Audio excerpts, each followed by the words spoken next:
Right. So, good morning. Good morning, sir. Very good morning. Good morning. Good morning. Good morning. So बहुत अच्छी एक और morning, क्योंकि हम सब साथ में हैं तो मॉर्निंग से तो ये बहुत अच्छी मॉर्निंग होती है जब हम लोग सब साथ में होते हैं। सो पॉजिटिव मॉर्निंग, एक पॉजिटिव कोट के साथ शुरू करेंगे। कोट है आज का कि good things come to people who wait. अच्छी चीज़ें उन लोगों के पास आती है जो वेट करते हैं। But better things come to those who go out and get them. But सबसे बेहतरीन चीज़ें उनके पास आती है जो बाहर निकलते हैं और उसको हासिल करने की कोशिश करते हैं। सो आप वेट करते रहोगे तो चीज़ें आती रहेगी, बट बेस्ट होना तो निकलना पड़ेगा और चीज़ों को हासिल करने की कोशिश करना पड़ेगा। सो बहुत अच्छा एक कोट है जिससे हम आज के लेक्चर की शुरुआत करने वाले हैं। आज हम लेक्चर नंबर 5 पे है, जो हमारा आर्ट एंड कल्चर है उसका। और आज का जो लेक्चर है उसमें हम पिछला जो मॉडर्न का पार्ट था उसे जल्द से जल्द स्टार्टिंग के कुछ मिनट्स में ख़त्म करके हम आज नए फेज़ में जाने वाले हैं, जो नए टॉपिक में जाने वाले हैं, जो है पेंटिंग्स। हम पेंटिंग्स पढ़ेंगे। सो सबसे पहले अगर यहाँ पे देखा गया तो हम जो पेंटिंग्स पढ़ने वाले हैं उसको भी कुछ स्टार्टिंग में कुछ बेसिक्स वैसे आपको पता है, जैसे फ्रेस्को क्या होता है, म्यूरल क्या होता है, बट हमें मिनिएचर जैसी और भी कुछ चीज़ें पढ़नी है आज के लेक्चर में। तो चलिए आज के लेक्चर में कुछ नया पढ़ने मिलने वाला है, और इसी एक्साइटमेंट के साथ कि हमें आज कुछ नया पढ़ने मिलने वाला है, आज का लेक्चर शुरू करते हैं। मैं मेरी स्क्रीन शेयर करता हूँ। जब आप लोगों को मेरी स्क्रीन दिख जाए तो मुझे एक बार इन्फॉर्म कर दीजिएगा। मैंने रिकॉर्डिंग ऑन कर ली है। Just a minute.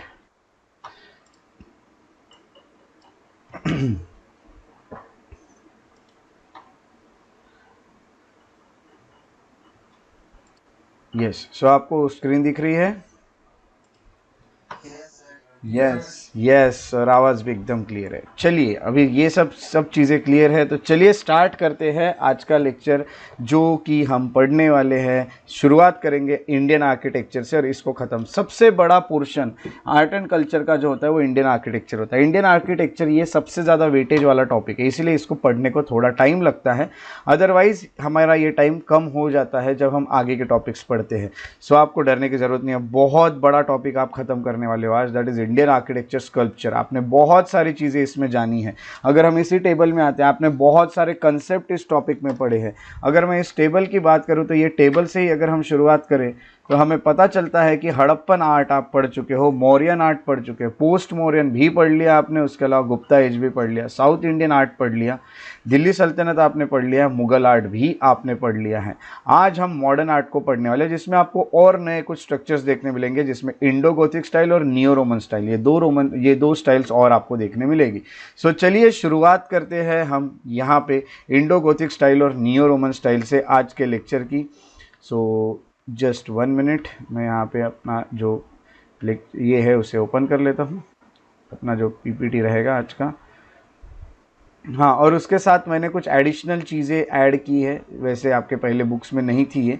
सो मैंने 2-3 चीज़ें इसमें ऐड की है। यहाँ से क्वेश्चन नहीं आएंगे, बट फिर भी एक बार आपको बता दें तो मुगल आर्ट में बाबर, मैंने बताया था बाबर को टाइम नहीं मिला बनाने को। सो बाबर का याद रखना है सिर्फ काबुली मॉस्क, बाग मॉस्क उनके बहुत फेमस कंस्ट्रक्शन में से एक है। जब उन्होंने बैटल ऑफ पानीपत जीता था 1526 में, तो उन्होंने 1527 में ये वाला मॉस्क बनाया था, जिसे काबुली बाग मॉस्क कहते हैं।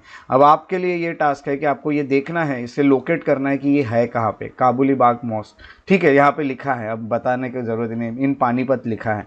सो जाने, मुझे लगा कि लिखा नहीं है तो आपको टास्क देने वाला था, बट ठीक है, लिखा हुआ है। उसके बाद हुमायूं ने एक शहर बनाया था दिन पनाह नाम का, हालांकि वो उसे कंप्लीट नहीं कर सके ना, that is different thing, that he haven't completed the means foundation of that, complete means हम कहेंगे establishment of that city, but he laid the foundation, Humayun. तो ये यहाँ पे हम कह सकते हैं हुमायूं। बाकी हमने अकबर को पढ़ा है। एक और व्यक्ति है शेर शाह। मैंने आपको बताया था कि हुमायूं जो थे, हुमायूं के बीच में यानी मुगल एम्पायर के बीच में एक ब्रेक लगा था, और ब्रेक लगाया था शेर शाह सूरी ने, जो कि सूरी एम्पायर के कहलाते हैं। अब सूरी एम्पायर बीच में आ गया और मुगल का ब्रेक लग चुका था, तो इन्होंने भी कुछ यहाँ पे स्ट्रक्चर्स बनाए, जैसे किला ए कुना करके, जो ओल्ड फोर्ट में एक मॉस्क है, दिल्ली में पुराना किला में, रोहतास फोर्ट है पाकिस्तान में, शेरशाह सूरी मस्जिद है पटना में, और एक मौर्यन रूट था, ये बहुत इंपॉर्टेंट है, ये वाला स्टार मार्क वाला है। अगर एक मौर्यन रूट था जो उन्होंने रिकंस्ट्रक्ट किया था और उसको रीनेम किया था, उन्होंने बढ़ाया था इस रूट को, जो रास्ता था उसको बढ़ाया भी और रिकंस्ट्रक्ट भी किया और उसको नाम दिया सड़क ए आज़म। आज उसे हम ग्रैंड ट्रंक रोड कहते हैं। सो आपको ये पता है कभी कभी उसको शेरशाह सूरी मार्ग भी कहा जाता है। तो शेरशाह का टुम्ब भी है सासाराम में। सो ये कुछ शेरशाह के कंस्ट्रक्शन है, इस पे ज़्यादा क्वेश्चन आने के चांस नहीं होते, बट फिर भी ये पता होना चाहिए कि जो शेरशाह सूरी मार्ग है, जो सड़क ए आज़म है, वो ग्रैंड ट्रंक रोड जो आज कहलाता है, वो किस रोड को रिकंस्ट्रक्ट करके बनाया था? तो ओल्ड मौर्यन रूट को रिकंस्ट्रक्ट करके बनाया था। ये इतना याद रखना है। बाकी हम ये चीज़ें सब पढ़ चुके हैं। यहाँ पे आपके नोट्स में मैंने ये सब चीज़ें अभी जो मैंने बताई है पूरी मैंने ऐड कर दी है। उसके अलावा हमने यहाँ पे आज मॉडर्न इंडिया को शुरुआत करना है। मॉडर्न की जब शुरुआत करेंगे तब हम एक चीज़ यहाँ पे देखते हैं, एक और मैंने आपके नोट्स में ऐड किया है। देखिए मैं कुछ चीज़ें नोट्स में जो ऐड कर रहा हूँ वो आपको भी पढ़ना है, ठीक है, कुछ फैक्ट्स। तो उसके अलावा मैंने आपको एक लिस्ट दी थी कल टेम्पल की, वो टेम्पल की लिस्ट आपको पढ़ना है। क्यों पढ़ना है ये भी मैं आपको एंड में बताने वाला हूँ आज के लेक्चर के, ये टॉपिक खत्म होने का। एक और आर्किटेक्चर यहाँ पे देख लेते हैं। जैसे हमने राजपूत स्टाइल तक कल पढ़ा था, अब अवध का एक आर्किटेक्चर नया देखने मिलता है।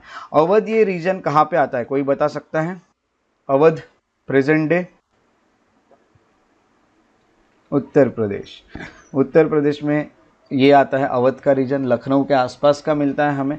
अब ये 18 से 19 सेंचुरी एडी में एक नया आर्किटेक्चर देखने मिला, जैसे अवध आर्किटेक्चर कहते हैं, इस तरह का आर्किटेक्चर है। बट इन्होंने यही यहाँ पे देखने मिल रहा है कि मुगल का जैसे आर्किटेक्चर था वैसा ही आर्किटेक्चर यहाँ पे कंटिन्यू कर रहे हैं ये लोग।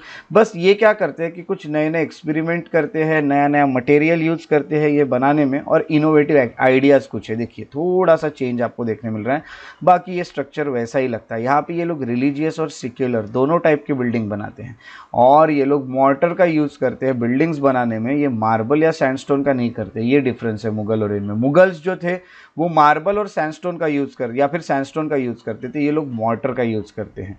इनके कुछ एग्जांपल्स देखें तो बड़ा इमाम बाड़ा जो कि लखनऊ में है, ये असफ-उद-दौला ने बनाया हुआ है 1784 में। छोटा इमाम बाड़ा जो लखनऊ में है, ये 1838 में बनाया गया है।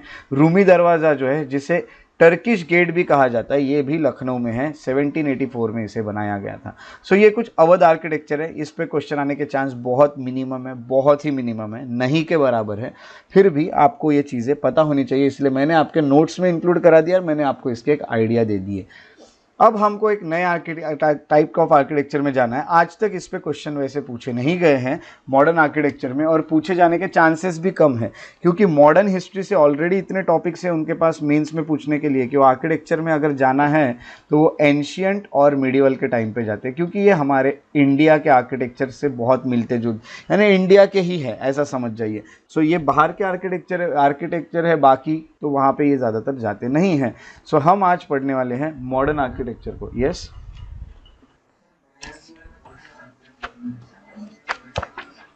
हाँ, आर्ट एंड कल्चर से आते हैं, ये याद रखना, ठीक है। सो मेंस में जो क्वेश्चन आएंगे वो आर्ट एंड कल्चर से आएंगे।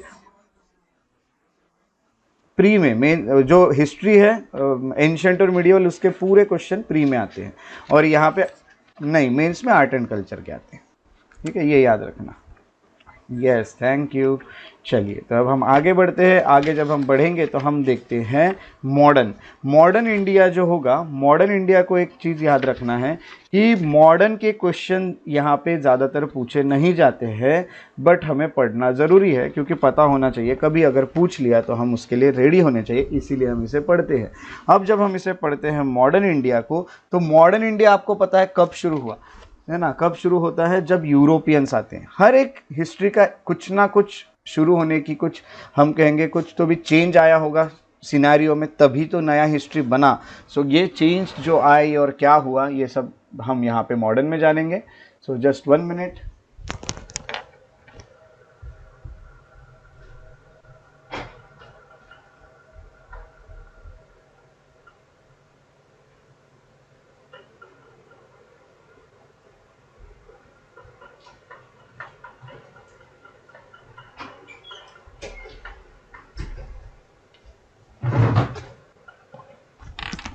सो देखिए, मॉडर्न की जो शुरुआत हुई वो यूरोपियंस के साथ हुई। अब देखिए जैसे एंशियंट, अब यहाँ पे देखते हैं एंशियंट इंडिया शुरू होता है और ये तब तक चलता है जब तक हमारे लोकल रूलर्स और ये सब रहे। बाद में जब रिलीजन भी बदलता है, जैसे कि इस्लाम आता है तब मिडिवल समझ जाइए, और जब क्रिश्चियनिटी आता है तब मॉडर्न समझ जाइए। यानी रिलीजन के अकॉर्डिंग भी आप इसे बांट सकते हैं, इवन आप रूलर्स के अकॉर्डिंग भी। यहाँ ज़्यादातर लोकल रूलर्स देखने मिले, यहाँ इस्लामिक रूलर्स देखने मिले और यहाँ यूरोपियन रूलर्स देखने मिले।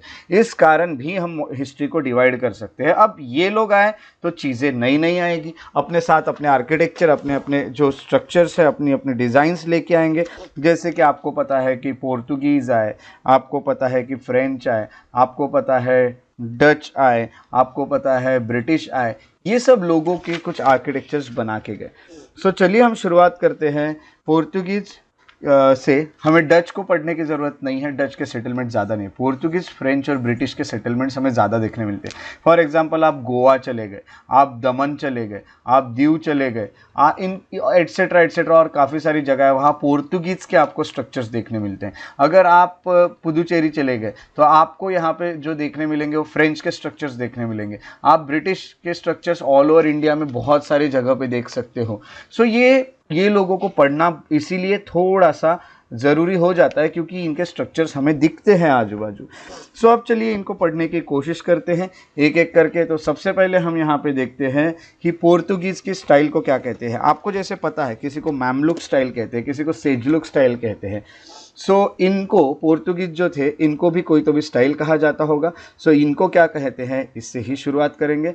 तो सबसे पहले अगर देखा गया तो पोर्तुगीज को आइबेरियन स्टाइल कहते हैं। एक चीज़ याद रखिएगा, आइबेरियन स्टाइल। ओके, सो आइबेरियन स्टाइल हम यहाँ पे देखेंगे। उसके अलावा दूसरी अगर यहाँ पे बात की जा रही है सो हम ये कहेंगे कि यहाँ पे कुछ चीज़ें आपको देखने को मिलती हैं। अब मैं आपको ये कहूँगा कि ये स्टाइल जो है, ये आइबेरियन स्टाइल, अगर इनके स्टाइल के आपको आर्किटेक्चर देखने हैं सो आप गोवा में बहुत सारे चर्च जो बनाए हैं वो आप देख सकते हैं। इवन गोवा के जो चर्च है और बाकी जो चर्च है उसमें बहुत ज़्यादा डिफरेंस है ना। तो ये यहाँ पे हमें देखने मिलता है। अब ये देखने मिलेगा तो हम कहेंगे कि ऐसी कुछ चीज़ें होगी। अब ये होने के अलावा यहाँ पे इनिशियली उन्होंने क्या बनाया, तो वो ट्रेडिंग करने इंडिया में आए थे। अब जब वो ट्रेडिंग करने इंडिया में आते हैं तो उन्होंने ट्रेडिंग पोस्ट बनाए थे, वो व्यापार कर रहे थे और वहाँ पे कुछ चीज़ें जो होती है जो यहाँ से वहाँ कर रहे हैं उसके लिए कुछ वेयर हाउसेस बनाए थे। स्टार्टिंग में उन्होंने इस तरह की चीज़ें बनाई थी। अब यहाँ पे हम देखेंगे मेनली अब ये पोर्तुगीज स्टाइल में हमें एक नया कंसेप्ट देखने मिलता है घरों का, जो कि है पैटियो हाउस। अब पैटियो हाउस जो है वो क्या होता था, तो पैटियो हाउस में हम कहेंगे कि एक बिल्डिंग होगी जिसमें कोर्ट यार्ड भी होगा। कोर्ट यार्ड के साथ साथ हम कहेंगे कि ये कोर्ट यार्ड जो होगा ये ओपन होगा ऊपर। काफ़ी सारे घरों में आप ये भी देखोगे गोवा या जैसे कि बाहर आंगन है बहुत बड़ा और उसमें फिर टेबल्स भी रखे हुए हैं, डाइनिंग भी है। इस तरह के कुछ पैटियो हाउस इन्होंने बनाने शुरू किए थे। तो इनका नया कंसेप्ट इंडिया में लेके आए थे, ओपन स्काई के नीचे बैठने वाला पैटियो हाउस बना के। उसके अलावा इन लोगों ने जो चर्च बनाए थे इसको बैरॉक चर्च कहते हैं। अब आप सोच रहे होंगे बैरॉक चर्च होते कैसे या दिखते कैसे। अगर आप गोवा के चर्च अंदर से देखोगे तो आपको इतनी डिज़ाइन दिखेगी उसमें, बहुत ज़्यादा, यानी हम कहेंगे कि बहुत सारी सजावट दिखेगी, है ना। तो बहुत सारे हम कहेंगे कि उसमें ऑर्नामेंटेशन दिखेगा।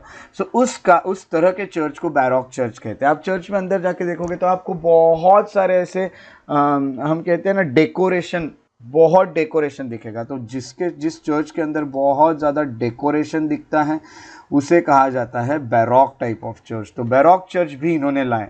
तो इनके चर्च और ब्रिटिश के चर्च में काफ़ी डिफरेंस देखने मिलेगा। इनकी इसमें डेकोरेशन बहुत ज़्यादा होगा। इस तरह के चर्च जहाँ डेकोरेशन ज़्यादा होगा उन्हें बैरॉक चर्च कहा जाता है।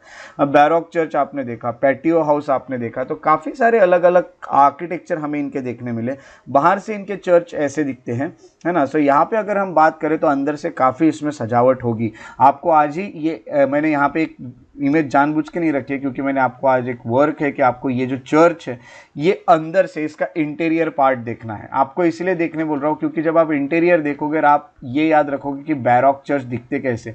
अब मैं डायरेक्टली ला के दिखाऊंगा तो आपको उतना याद नहीं रहेगा, इसीलिए आपको वो याद रह जाएगा जब आप उसे सर्च करोगे कि इंटीरियर ऑफ गोवा का कोई भी चर्च डाल देना, सेंट कैट ये डाल देना आप, बॉम जीसस बेसिलिका या जो भी चर्च है, गोवा के चर्चेस के इंटीरियर आप देखना मेड बाय पोर्तुगीज, तो आपको बैरोक चर्च के डेकोरेशन दिखेंगे कितने हैं। आप सेंट कैथेड्रल चर्च का भी इंटीरियर देखोगे तो भी आपको समझ जाएगा। इसका एग्जांपल है सेंट कैथेड्रल चर्च, जो कि ये है, आपको देखने मिल रहा है saint cathedral church in Goa. इस तरह के इनके चर्च है। इवन बाहर से भी यहाँ पे देखिए कितनी सारी जगह है, बहुत सारी स्पेशियस जगह होती है। और आप एक चीज़ यहाँ पे देखोगे कि इनका कंस्ट्रक्शन भी काफ़ी अलग दिख रहा है बाकी चर्चेस से जो ब्रिटिश बनाते थे। उसके बाद फ्रेंच आए। फ्रेंच जो आए तो उन्होंने इंडिया में नई चीज़ लेके आए, वो थी अर्बन सिटी प्लानिंग। अब क्या कर रहे थे, ये अर्बनाइजेशन कह रहे थे, यानी हम कहते थे शहर बना रहे थे। शहर बनाने के साथ साथ हम कहेंगे कि फ्रेंच लोगों ने शहर बनाया। बस एक मिनट पोर्चुगीज़ पे आपको एक बार लेके आऊँगा। पोर्चुगीज़ में मैं कुछ चीज़ें नोट्स में ऐड करूँगा, याद रखिएगा। यहाँ जो एग्जाम्पल्स लिखे उन्हीं एग्जाम्पल्स में और भी मैं कुछ एग्जाम्पल्स ऐड करूँगा, उसको अच्छे से देखना है। जैसे बेसिलिका ऑफ बॉम जीसस, ये जो चर्च है ना बेसिलिका ऑफ बॉम जीसस, वैसे तो मैं ये आपके साथ मॉडर्न इंडिया में डिस्कस कर चुका हूँ। जिन लोगों ने मॉडर्न इंडिया के लेक्चर्स देखे होंगे उनको पता है बेसिलिका ऑफ बॉम जीसस जो होता है ये UNESCO world heritage site declare कर दी गई है बाय यूनेस्को। ये वर्ल्ड हेरिटेज साइट डिक्लेयर कर दी गई है गोवा में। और आपको ये भी बताता हूँ कि ये 1605 एडी में बैरोक स्टाइल का चर्च है। तो ये चर्च को आप अंदर से देखोगे तो आपको पूरा समझ जाएगा कि बैरोक चर्च कैसे दिखते हैं। ये एक एग्जाम्पल सेंट कैथेड्रल, दूसरा बेसिलिका ऑफ बॉम जीसस। उसके अलावा मुंबई में भी कुछ चर्च है, कैस्टेला डे एगोडा करके एक चर्च है मुंबई में, वो भी। या फिर हम कहेंगे कि दीव में भी कुछ चर्च है, दीव में, मुंबई में भी कुछ चर्च है पोर्तुगीज़ के, दीव में है, गोवा में है, दमन में है ना। या फिर हम कहेंगे दीव फोर्ट भी इनका ही है। सो ये सब स्ट्रक्चर्स उन्होंने यहाँ पे बनाए हैं। सो ये सब चीज़ें मैं वहाँ पे लिख दूंगा और इनके बारे में थोड़ी थोड़ी चीज़ें लिख दूंगा। बैरोक चर्च का सबसे बेस्ट एग्जांपल आप देखना चाहते हो तो आपको वो देखना पड़ेगा जो मैंने बताया बेसिलिका ऑफ बॉम जीसस यहाँ पे। तो बैरोक चर्च इस तरह से होंगे। पोर्तुगीज़ के बाद हम जैसे कि फ्रेंच में हमने ये देख रहे हैं कि अर्बन प्लानिंग, सिटी प्लानिंग इन्होंने शुरू की थी।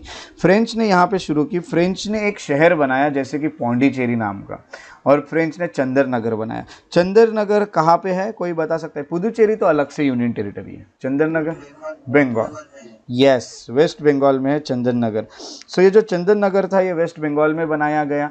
उसके अलावा इन्होंने एक नया आर्किटेक्चर लाया जिसे कहा जाता है एनोनिमस आर्किटेक्चर। एनोनिमस आर्किटेक्चर में यानी क्या, अब यहाँ पे डिफरेंस देखिए, ये जो है ये बैरोक है और ये एनोनिमस है। एनोनिमस का मतलब होता है जिसमें ऑर्नामेंटेशन ज़्यादा नहीं होता है। एनोनिमस आर्किटेक्चर में ज़्यादा ऑर्नामेंटेशन नहीं करते हैं और जो बैरोक है वहाँ पे ऑर्नामेंटेशन ज़्यादा करते हैं। इस तरह से इनमें फ़र्क होता है। इन्होंने एक तरह से हम कहेंगे कि ऑर्नामेंटेशन या डिज़ाइन जहाँ कम रहती है उस तरह के उन्होंने कुछ आर्किटेक्चर्स, उस तरह के उन्होंने कुछ बिल्डिंग्स लाई।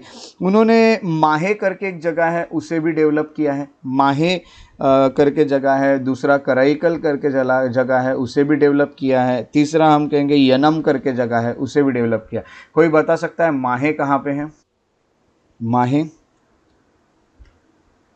यस, माहे इन केरला, ओके। करियक्कल तमिलनाडु, यनम है आंध्र प्रदेश में, ठीक है। तो ये 3 जगह भी उन्होंने बनाई है। इसके अलावा इनके चर्च देखने तो इनका जो चर्च है तो church of sacred heart of Jesus in Puducherry, इस तरह के इनके चर्च दिखते हैं। अंदर आपको उतना आर्किटेक्चर, उतना ज़्यादा डिज़ाइन, उतना ज़्यादा ऑर्नामेंटेशन नहीं दिखा। और बाहर से भी देखिए काफ़ी एक तरह से हम कहेंगे कि जगह वैसी नहीं है जिस तरह से यहाँ पर आपको दिख रही थी। सो ये थोड़ा सा डिफरेंस इन्होंने लाया क्योंकि ये अर्बन दिख रहा है पूरा, तो इनकी प्लानिंग अर्बन थी और अर्बन यानी शहर में जिस तरह से बनते हैं उस तरह से इन्होंने बनाने की कोशिश की थी। सो ये बनते हैं फ्रेंच के आर्किटेक्चर। फ्रेंच के आर्किटेक्चर के बाद अगले आर्किटेक्चर जो हम देखते हैं वो है ब्रिटिश। ब्रिटिश के बात ही क्या करें, जहाँ वहाँ ब्रिटिश के आर्किटेक्चर आपको इंडिया में देखने मिलते हैं। तो आपको तो वैसे इतने सारे आर्किटेक्चर देखने मिले इंडिया ब्रिटिश में। सो ब्रिटिश के स्टाइल को गोथिक स्टाइल कहा जाता है।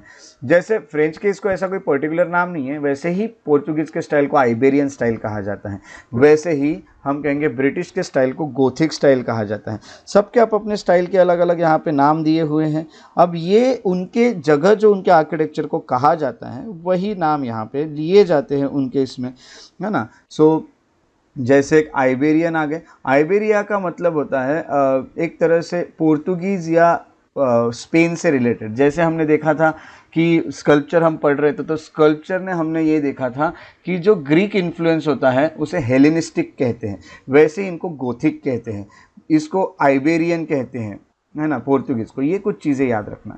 अब गोथिक स्टाइल पे अगर हम आते हैं तो इन्होंने, ब्रिटिश ने भी क्या किया, इंडिया में आके उन्होंने अपने आर्किटेक्चर में थोड़े से बदलाव लाए।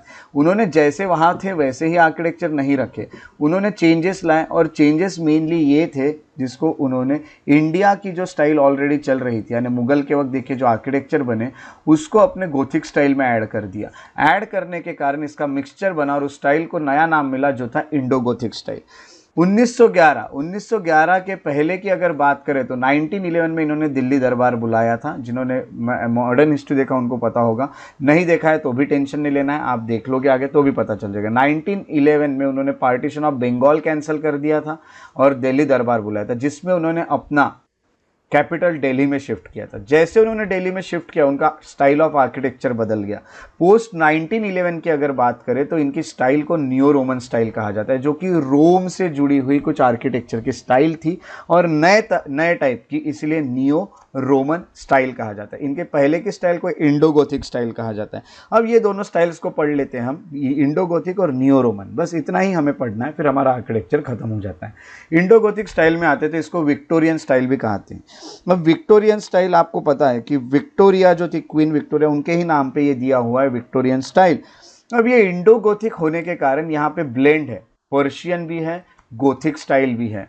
यानी मुगल जब थे तो पर्शियन स्टाइल, गोथिक स्टाइल, और इंडिया की जो भी स्टाइल होगी वो भी, इसलिए पर्शियन, गोथिक, इंडिया, ये तीनों स्टाइल यहाँ पे हमें देखने मिलती है। इसको कहा जाता है इंडो गोथिक स्टाइल।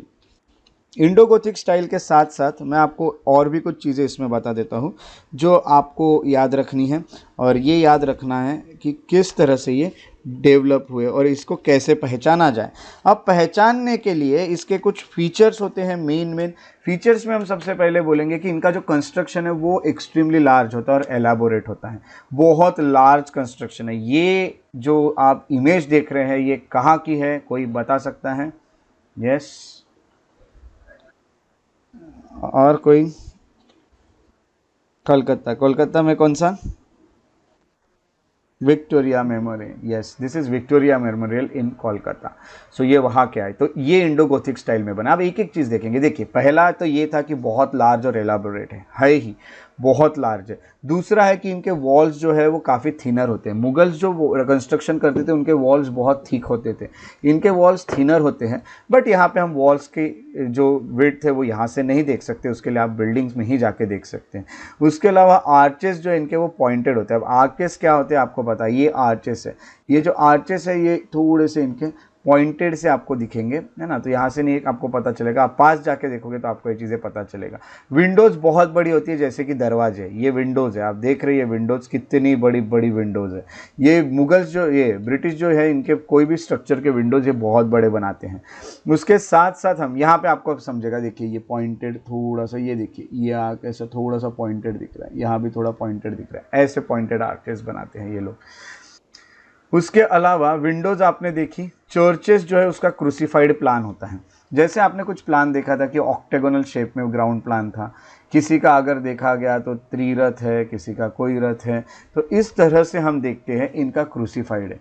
चर्च अगर बनाएंगे तो इस तरह के ग्राउंड प्लान में ये लोग कंस्ट्रक्ट करेंगे, चर्च को क्रूसीफाइड होगा। सो ऐसा ग्राउंड प्लान उनका रहता है। उसके अलावा हम कहेंगे जो ये चीज़ें मटेरियल यूज़ करते हैं, उस मटेरियल में ये लोग स्टील का यूज़ करना इन्होंने शुरू किया, इन्होंने आयरन का यूज़ किया, इन्होंने कंक्रीट का यूज़ करना शुरू किया, ये सब चीज़ें उन्होंने शुरू किया। यानी आप देखोगे कंक्रीट का इस्तेमाल सबसे पहले ब्रिटिश से होते हुए आपको दिख रहा है। और यहाँ पे जो आपने देखा ये है एग्जाम्पल विक्टोरिया मेमोरियल, और ये है दूसरा, that is gateway of India, Mumbai. Mumbai में ये गेटवे ऑफ इंडिया था जो कि एक प्रिंस के आने के लिए बनाया था। आपको आज ये देख के रखना है, जिन्होंने मॉडर्न पढ़ा है उनको ये चीज़ें पता है, बट नहीं भी पढ़ा है तो आज आपको ये देखना है कि India gate, gateway of India किस किंग के आने, कोई कौन सा किंग इंडिया में आने वाले थे उनके वेलकम करने के लिए बनाया था, ये आपको आज देख के अपने नोट्स में लिख के रखना है। बाकी ये तो मॉडर्न हिस्ट्री में हम पढ़ते हैं, बट ऐसे ही है ना, कुछ कुछ इन्फॉर्मेशन लेते चलना है, इसलिए लेते चलती है क्या। तो ये है Indo Gothic style. Indo Gothic style में आपको इतनी चीज़ें देखने मिलती हैं। अब अचानक से चेंज आ गया 1911 के बाद। मैंने आपको बोला कि 1911 में अचानक चेंज आया कुछ।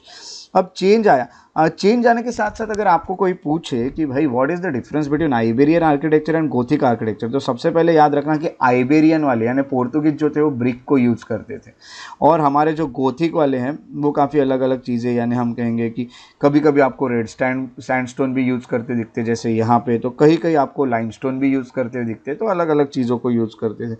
पोर्तुगीज जो थे वो अपने वेस्टर्न ट्रेडिशन को ही कंटिन्यू रखते थे, उसमें कुछ चेंजेस नहीं लाते थे। जबकि जो ब्रिटिश थे वो इंडिया में आने के बाद उन्होंने इंडियन स्टाइल को भी मिक्स किया था अपने स्टाइल में। ये कुछ हमको थोड़े से डिफरेंसेस देखने मिलते हैं। इंडो गोथिक के बाद नई स्टाइल है, that is neo Roman style. Neo Roman style जब दिल्ली में आर्किटेक्चर, जब दिल्ली में इन्होंने अपना कैपिटल शिफ्ट किया तब से नई स्टाइल मिली, that is neo Roman style.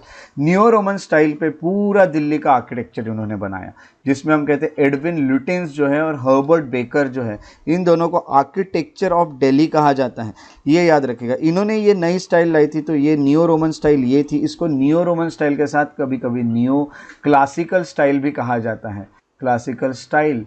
अब नियो क्लासिकल स्टाइल या नियो रोमन स्टाइल या दिल्ली में आपको देखने मिलती है, इसीलिए दिल्ली में पूरा रोमन देखने के कारण, रोमन आर्किटेक्चर दिखने के कारण यहाँ पे उन्होंने कहा है दिल्ली को Rome of Hindustan. Delhi Rome of Hindustan क्यों कहलाता है? क्योंकि दिल्ली का जो आर्किटेक्चर है वो पूरा रोमन स्टाइल में बना हुआ है। ये चीज़ें आपको कुछ याद रखनी है। उसके अलावा हम कंस्ट्रक्शन की बात करेंगे तो वो एनोनिमस होता है ना, ज़्यादा डेकोरेशन ये सब नहीं होता है। आज आपको एनोनिमस वाली जो चीज़ है जो वो यहाँ पे पता चल गई है, जैसे कि यहाँ पे लाया गया था फ्रेंच के वक्त। तो यहाँ पे कुछ ऐसा ऑर्नामेंटेशन या डेकोरेशन उतना नहीं होगा जितना वो करते थे पोर्चुगीज़ लोग। तो कंस्ट्रक्शन एनोनिमस होता है, जितना काम की चीज़ें उतनी रखो, बाकी जाने दो। Confluence of all style of architecture you will see, यानी आप देखोगे कि हर चीज़ वहाँ पे ला के रख रहे, इंडियन भी है, ये भी है, वो भी है, इसलिए थोड़ा सा कंजस्टेड लगने लगता है, क्योंकि सभी चीज़ों को वहाँ पे रखने की कोशिश की जाती है। और इसके साथ इन्होंने नई बिल्डिंग्स लाई जिसको सर्कुलर बिल्डिंग्स कहा जाता है। सर्कुलर बिल्डिंग का सबसे अच्छा एग्जाम्पल इंडिया में जो देखने मिलता है वो कौन सा है, आप लोग बताइए, कौन सी बिल्डिंग है सर्कुलर जो आपने देखी होगी? कोई बोलना चाहेगा? सोचिए सोचिए, पॉलिटी, आपकी हिंट है पॉलिटी से रिलेटेड है वो बिल्डिंग, गोल सर्कुलर। यस, और कुछ गेस? एकदम सर्कुलर है। रेड फोर्ट तो पर मुगल ने बनाया था, ब्रिटिश ने बनाई हुई एक circular. Yes, very good, parliament is that building. Parliament है जो सर्कुलर आपको देखने मिलती है, ये है सर्कुलर बिल्डिंग जो ब्रिटिश के वक्त आई थी। उसके अलावा इनके डोम जो थे वो अपटर्न होने लगे। अपटर्न डोम कैसे होते हैं बताता हूँ। ये देखिए, ये जो डोम बना है इसको देखिए, यहाँ पे टर्न किया है, ये अपटर्न है, यहाँ पे टर्न किया है इस तरह से। तो इनके डोम जो होंगे ये अपटर्न डोम होते थे जो ब्रिटिश के, ये उन्होंने थोड़ा सा चेंज किया था। सुप्रीम कोर्ट और राष्ट्रपति भवन में आप ये देख सकते हैं। इनकी बिल्डिंग्स देखिए, बहुत सारी चीज़ें थोड़ी सी कंजस्टेड लगती है, उतनी ओपन नहीं लगती है जितनी मुगल्स की थी। और इनके इसमें एनोनिमस, ज़्यादा आपको सजावटें नहीं देखने मिलती है, बहुत सिंपल। और सिंपल के साथ साथ देखिए यहाँ पे रोड, और यहाँ के यहाँ ये मुगल का होता तो ये मुगल का, अगर फॉर एग्जांपल ये मुगल की बिल्डिंग होती तो बहुत दूर पे रोड होता है, यहाँ आगे ही बहुत जगह होती। सो देखिए, कुछ कुछ मुगल का भी इन्होंने लिया है, जैसे यहाँ पे थोड़ा गार्डन्स है, यहाँ पे पानी है, तो यहाँ पे डोम है, कुछ कुछ चीज़ें। इसलिए इंडिया और ये इंडिया, पर्शियन और उनकी स्टाइल इन्होंने मिक्स की है यहाँ पे, है ना। तो यहाँ पे आप देख सकते हैं ये स्टाइल जो है ना, ट्रेबिएट, या और हमने दूसरी जो स्टाइल पढ़ी थी जो आर्क्वेट स्टाइल थी, वो भी आपको दोनों देखने। यहाँ पे विंडोज़ देखने मिल रही है बड़ी बड़ी आपको, ये इनके कुछ स्ट्रक्चर्स है, देखिए बहुत बड़ी बड़ी विंडोज़। सो इस तरह से बनाते हैं ये लोग नियो रोमन में। तो दिल्ली का आर्किटेक्चर जो बना है वो नियो रोमन स्टाइल में बनाया जाता है। ओके, सो ये चीज़ें हैं हमें जो आर्किटेक्चर में, आर्ट एंड कल्चर में पढ़नी है। इसके अलावा आपको कुछ जो ये रहेंगे, कल मैंने आपको कुछ वर्क दिए थे और आज आपको एक एमसीक्यू की टेस्ट भी दूंगा। बट एमसीक्यू की टेस्ट आपको आज शाम तक मिलेगी, क्योंकि मुझे कुछ मेन एमसीक्यूज कलेक्ट करना है, तो थोड़ा सा मुझे आज टाइम होना। सो ये चीज़ बताता हूँ। सो मैं आपको टेस्ट भेज दूंगा फोटो यानी ये लेके। सो उसके साथ साथ, क्योंकि टेस्ट इसीलिए दे रहा हूँ क्योंकि आज का ये टॉपिक खत्म हुआ है, तो एमसीक्यूज आप सॉल्व कर लेना। बट सॉल्व करने के पहले एक चीज़ याद रखना, जितने जो मैंने टेम्पल्स वाला आपको वो भेजा था लिस्ट, वो लिस्ट को आपको अच्छे से पढ़ना है, ठीक है। वो लिस्ट को अच्छे से आपको गो थ्रू करना है। उसके बाद यस, हाँ, वो मुझे वो जो मैंने आपको लिस्ट भेजी ना, उसी का मैं अपलोड करने वाला हूँ। सो उसको थोड़ा सा यानी वो बहुत बड़ी लिस्ट होने के कारण थोड़ा सा उसको टाइम लगता है, बट वो लिस्ट आप एक बार पढ़ लीजिएगा, ठीक है। जो मैंने आपको भेजी है ना वो, नहीं नहीं नहीं, एक बार अच्छे से रीड कीजिए और अच्छे से लोकेट करने की कोशिश कीजिए।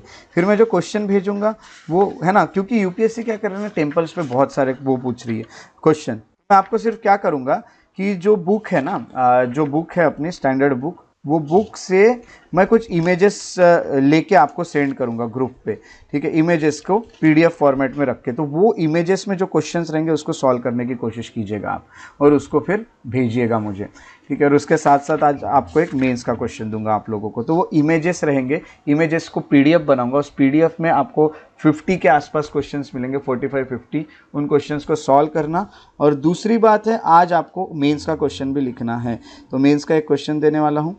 सो चलिए मेंस का क्वेश्चन पहले लिख लीजिए, क्योंकि अपना ये टॉपिक खत्म हो गया है। अब टॉपिक खत्म हुआ है तो मेंस का क्वेश्चन लिखना होगा।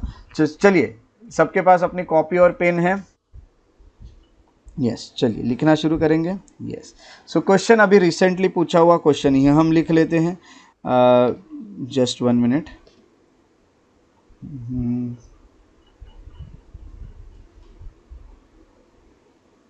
Just a minute.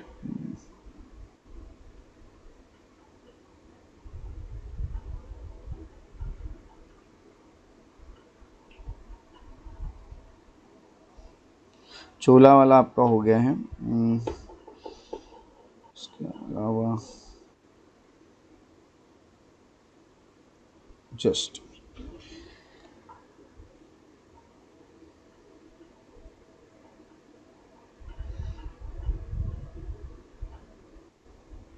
हाँ, द रॉक कट आर्किटेक्चर 2020 में पूछा है क्वेश्चन, 2020 अब भी पिछले मेंस में। द रॉक कट आर्किटेक्चर, आपने रॉक कट पढ़ा है। The rock cut architecture represents आज आपको लिखना है, फिर मैं कल इसमें क्या क्या लिखना चाहिए था वो मैं आपको कल बताऊंगा। Represents one of the most important sources of our knowledge of early Indian art and history. अब इसमें कैसा है कि थोड़ा सा हिस्ट्री इन्होंने डाला था, तो इसको जिन्होंने हिस्ट्री पढ़ा उनको ये और अच्छे से करते हैं, इसलिए हम यहाँ पे हिस्ट्री वाला आपने नहीं लिखा तो भी चलेगा, इतना मैं आपको बता देता हूँ। सिर्फ आर्ट एंड आर्किटेक्चर भी आपने लिखा तो आप ये कह सकते हैं one of the most important sources of knowledge of early Indian art and culture, ये भी आप लिख सकते हैं। Art and culture, art and history इन्होंने लिखा था। Discuss, this was the question asked in 2020, है ना। तो यहाँ पे आर्ट एंड कल्चर से ये क्वेश्चन था। ओके, सो इतना हो गया हमारा आर्किटेक्चर का। आर्किटेक्चर के ये आएगा आपको लगभग, फिर भी इसमें आपको 150, यस ये 150 वर्ड्स के लिए लीजिएगा। यस, एक और बता देता हूँ आपको, क्वेश्चन नहीं, एक मैं आपको एक ये दे रहा हूँ, इसमें आपको एक होमवर्क दे रहा हूँ। होमवर्क यानी वैसे तो आप घर पे ही हो, बट फिर भी घर पे ही आपको एक चीज़ करनी है, वो है आपको एक व्यक्ति है उनके बारे में पढ़ना है, उनके बारे में अपने नोट्स में लिखना है, और मैं इनके बारे में आपको नोट्स में लिख के भेजूंगा। बट आपको पहले ये लिखना है इनके बारे में इन्फॉर्मेशन, और फिर मैं आपको जो नोट्स में भेजूंगा इन्फॉर्मेशन, वहाँ भी आप उसे पढ़ सकते हैं। बट आपका टास्क आपने नोट्स में आपके कंप्लीट करना है और मुझे सेंड करना है। मैं आपके चीज़ें पढ़ते रहता हूँ, बट जैसे जैसे टाइम मिलता है मैं पढ़ते रहता हूँ। तो आज मुझे थोड़ा सा शाम में थोड़ा टाइम रहेगा, तो मैं आपने अब तक जो चीज़ें भेजी उसको पढ़ूंगा। कभी कभी होता है कि आपके 2-3 दिन के टास्क में एकदम से पूरे सब एक साथ पढ़ता हूँ, इसलिए रोज़ आपको भेजते रहना है, फिर मैं एक आध दिन पढ़ के आपको उस पर रिव्यू पूरे ही कर देता हूँ। सो आज का आपका टास्क, और आप लोगों के मुझे ये आ जाने चाहिए, इसके इमेजेस खींच के जो आपने लिखा है, आपको लॉरी बेकर के बारे में लिखना है। Laurie Baker. अब लॉरी बेकर ये जो व्यक्ति हैं, इनके बारे में आपको लिखना है। इनको यहाँ पे कहा जाता है कि आर्किटेक्ट ऑफ पुअर, ये कहा जाता है architect of poor, Laurie Baker. अब लॉरी बेकर के बारे में आप लिखोगे और इनके जो भी इंफॉर्मेशन है वो लेके आओगे। यानी आप क्या क्या लिखोगे, जैसे कि किस चीज़ के लिए जाने जाते हैं लॉरी बेकर, उसके अलावा उनको कोई अवार्ड मिला है क्या, है ना। उसके अलावा हम कहेंगे कि उन्होंने किस तरह का, ये आर्किटेक्चर से जुड़े हैं, आर्किटेक्चर से जुड़े हैं तो किस तरह का आर्किटेक्चर इन्होंने इंडिया में लाया था लॉरी बेकर ने, ये चीज़ें आपको लिखनी है। So you have to collect some information about Laurie Baker and note it down, and you have to send me images of your images of the information that you have collected, ये हम यहाँ कहेंगे। उसके बाद हम आगे चलते हैं। तो यहाँ तक हमने इसको कंप्लीट कर लिया है। इसके बाद जो नेक्स्ट हम पोर्शन में जाएंगे वो होगा आपका पेंटिंग्स। अब हम पेंटिंग्स को पढ़ने वाले हैं। सो चलिए नए पोर्शन की तरफ निकलते हैं जो कि होगा पेंटिंग्स। पेंटिंग्स जो है ये भी काफ़ी इंटरेस्टिंग और काफ़ी अलग सा एक टॉपिक हमें देखने मिलता है। सो जस्ट 1 मिनट, ये है इंडियन पेंटिंग्स। चलिए अब पेंटिंग्स देखना शुरू करते हैं। पेंटिंग्स में दूसरी बात आपको ये, पहली बात आपको ये बता दूं कि जो इंडियन पेंटिंग्स थी वो किस तरह से है और क्या है, ये सब चीज़ों की हमें इंफॉर्मेशन पहले कलेक्ट करना है इंट्रोडक्शन में। आप में से कुछ लोग हैं जो पेंटिंग्स करते हैं, ऐसा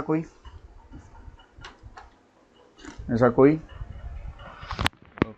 अगर कोई होगा जो पेंटिंग्स करता होगा तो मुझे पेंटिंग्स करते तो उतने अच्छे से नहीं आती है, बट आपकी पेंटिंग्स देखने में ज़रूर इंटरेस्ट आता है।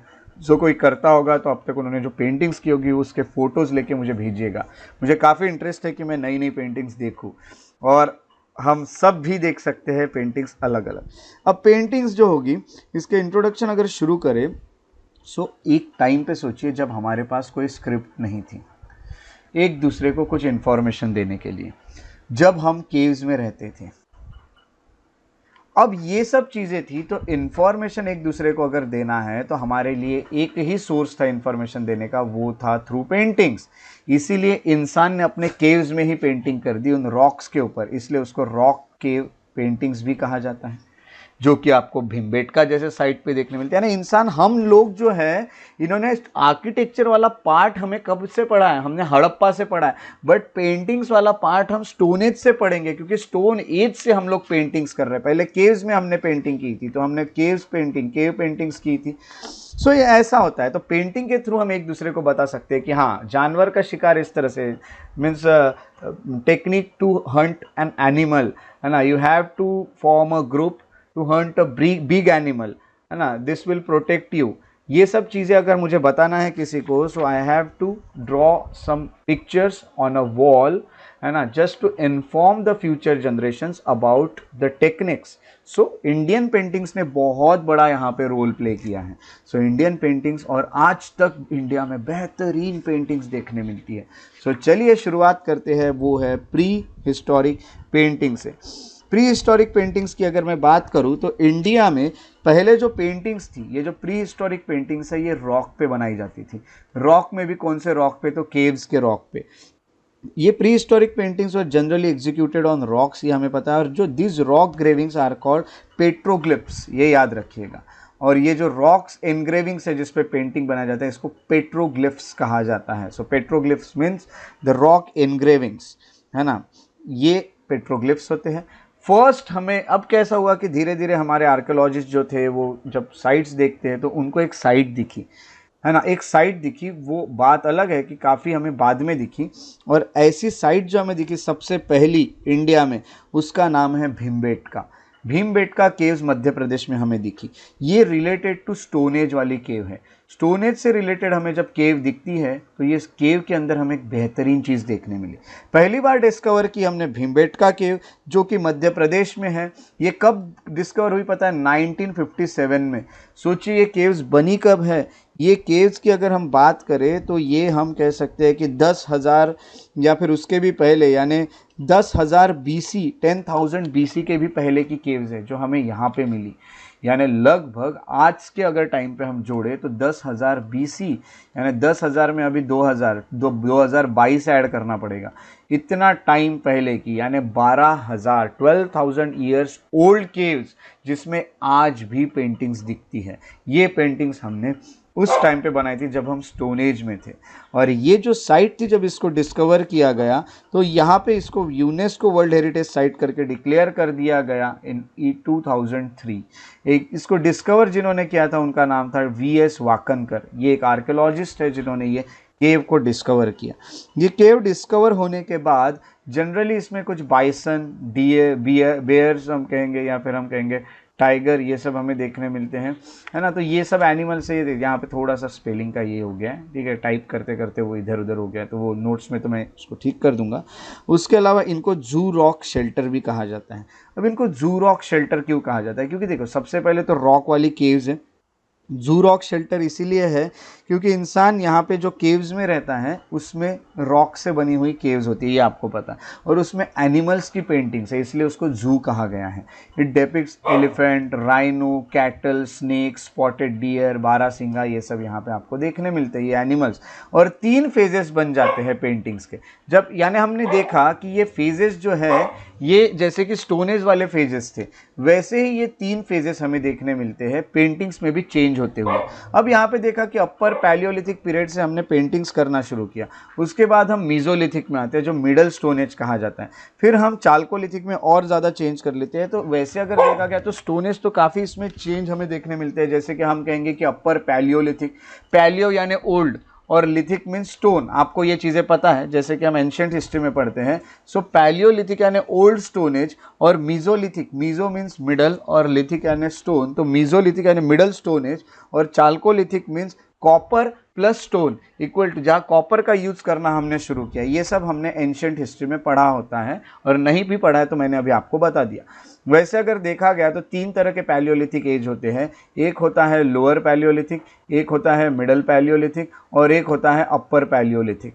अब ये 3 पैलियोलिथिक है, और पैलियोलिथिक है, और पैलियोलिथिक के साथ साथ मीजोलिथिक, फिर इसके बाद पैलियोलिथिक के बाद मीजोलिथिक शुरू होता है।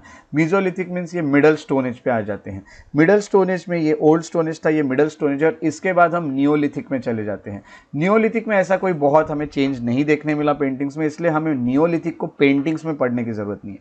आगे और हम आए तो हमें चाल्कोलिथिक एज देखने मिला, जिसमें जो हम थे उन्होंने कॉपर का यूज़ करना शुरू किया अलॉन्ग विथ स्टोन, इसीलिए इसको चाल्कोलिथिक कहा गया। अब ये 3 ये जो है, इसमें पेंटिंग्स के 3 फेजेस रहे, क्योंकि इसमें पेंटिंग्स की कुछ टेक्निक्स बदली हैं। अब देख लेते हैं चेंजेस क्या होते हैं।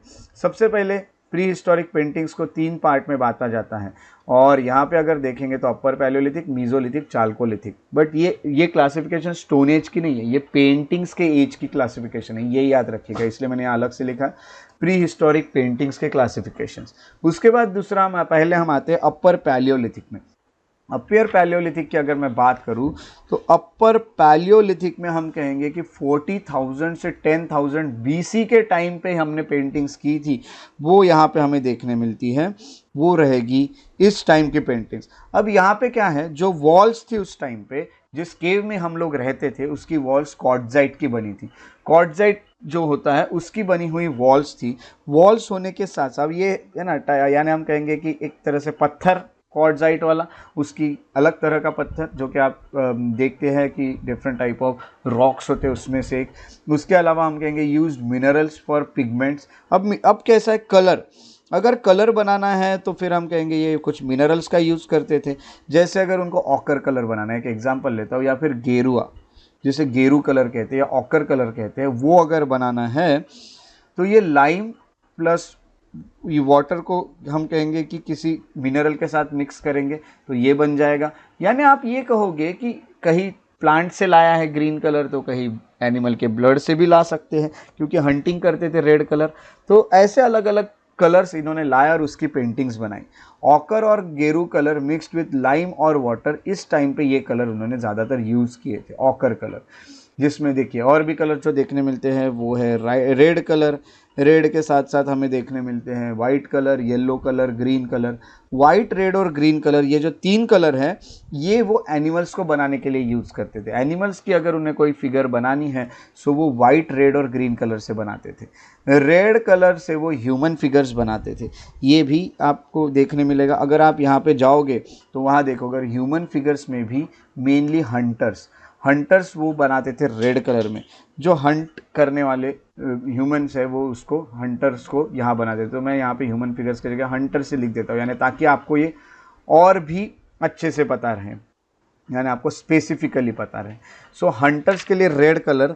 और जो डांसर्स है, क्योंकि देखिए अब कैसा हुआ कि इंसान शिकार करके आया है, शिकार करना ही उसका एम था। वो बड़े जानवर को मारेगा, अगर उसने हंटिंग की, his aim was hunting at that time, because the main occupation was hunting in this period. अब यहाँ पे हंटिंग अगर थी तो हंटिंग के साथ क्या हुआ कि हंटिंग अगर कर दी तो एम पूरा हो गया। एम पूरा हो गया तो भाई बुलाओ, नाचेंगे, डीजे बुलाओ, ऐसा आज हम कहते हैं। तो जैसे आपने यूपीएससी क्लियर कर दी तो आप बोलोगे चलो पार्टी करेंगे आज, वैसे इनके जैसा आपका एम है यूपीएससी क्लियर करना, इनका एम था हंट करना एनिमल का, हंट कर दिया, पार्टी शुरू इनकी।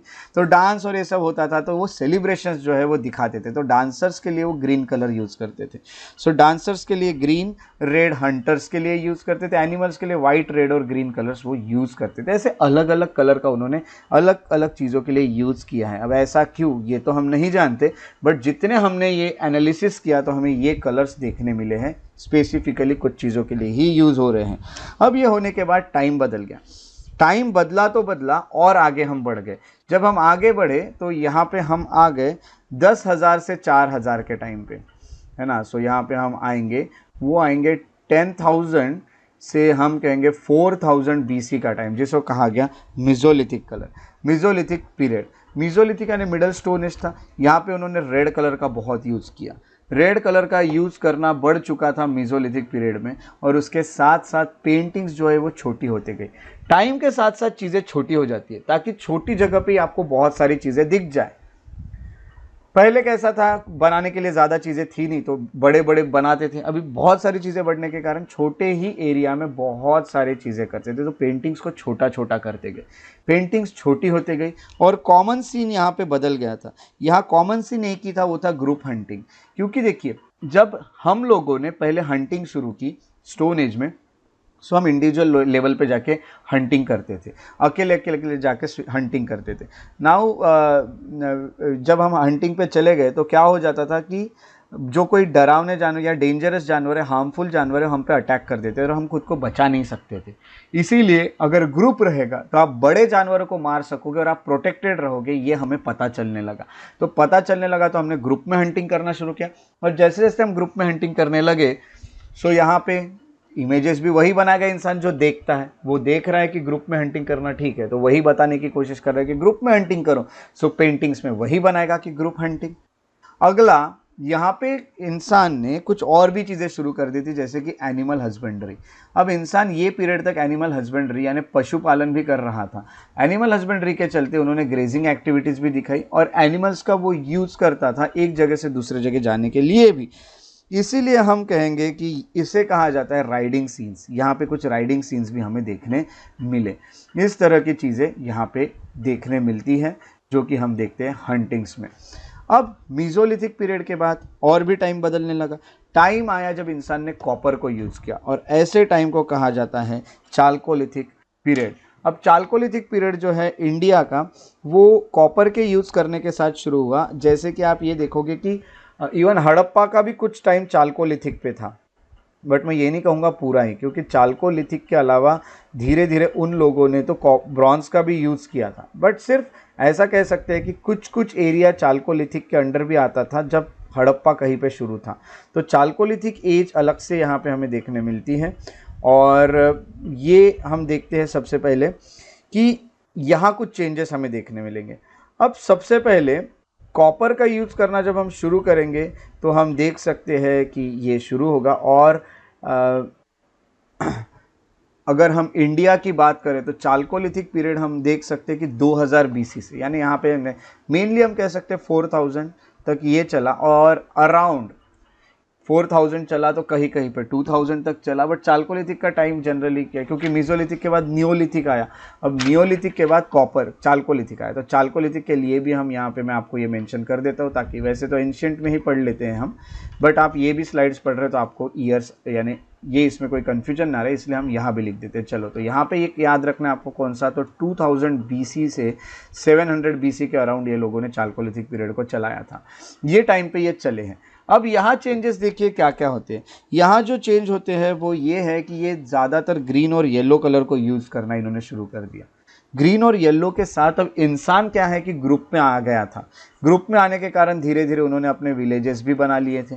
विलेजेस बनाने के कारण अब एक विलेज ए नाम का और दूसरा विलेज बी नाम का, जब ये दोनों एक जगह पहुंच गए हंटिंग करने, तो ये जानवर मेरा या तेरा, इससे इनके होते थे झगड़े। झगड़े से हो जाएगा इनका बैटल, क्योंकि इंसान को अपने विलेज के अलावा जितने भी लोग हैं वो सभी उसको अपने एनिमी ही लगते थे, क्योंकि नया कोई व्यक्ति दिख रहा है तो उसको वही लगता था कि ये मेरा एनिमी है, सो ये बैटल करता था। तो यहाँ पे उसने बैटल करना शुरू कर दिया, इसलिए अब पेंटिंग्स में बैटल सीन्स दिखने मिले। अब लोग यूज़ कर रहे थे हॉर्सेस और एलिफेंट्स को एक जगह से दूसरे जगह जाने के लिए, इसीलिए main riding horses and elephants भी देखने मिले। उसके अलावा हम ये भी कहेंगे कि म्यूज़िक के कुछ नए नए इंस्ट्रूमेंट्स देखने मिलते हैं, जैसे कि हम देखते हैं कि हार्प हो गया, shapes like spiral, rhomboid, circle, इस तरह के कुछ कुछ उन्होंने शेप बना दिए से। शेप में वो ऐसा लगता है कि वो म्यूज़िकल इंस्ट्रूमेंट हो गए, क्योंकि एन्जॉयमेंट भी चल रहा है। कुछ कुछ जो शिकारी है, हंटर्स या फिर जो भी बैटल वाले हैं, उनके पास बो एंड एरो भी दिखना शुरू हो गया। यानी इंसान के पास यहाँ पे इस तरह के बो एंड एरो थे, यहाँ पे देखिए बो एरो है, इस तरह की, इसको कहते हैं रॉक पेंटिंग्स। रॉक पे ये पूरी पेंटिंग्स की, ये एरो से इनको मार रहा है एनिमल्स को, ये सब आपको देखने मिल रहा है। इवन यहाँ भी आपको कुछ पेंटिंग्स देखने मिलती है। यहाँ पे देखिए इंसान जा रहा है, ये इसके हाथ में कुछ बो है, ये एरो है, ये कुछ जानवर है जिसके साथ ये जा रहा है। सो ये ऐसी की पेंटिंग है जिसमें दिखाया जा रहा है human figures chasing a bull, bull को चेज कर रहे हैं यहाँ पे वो लोग। सो इस तरह से काफ़ी सारे चेंजेस भी हमें देखने मिले।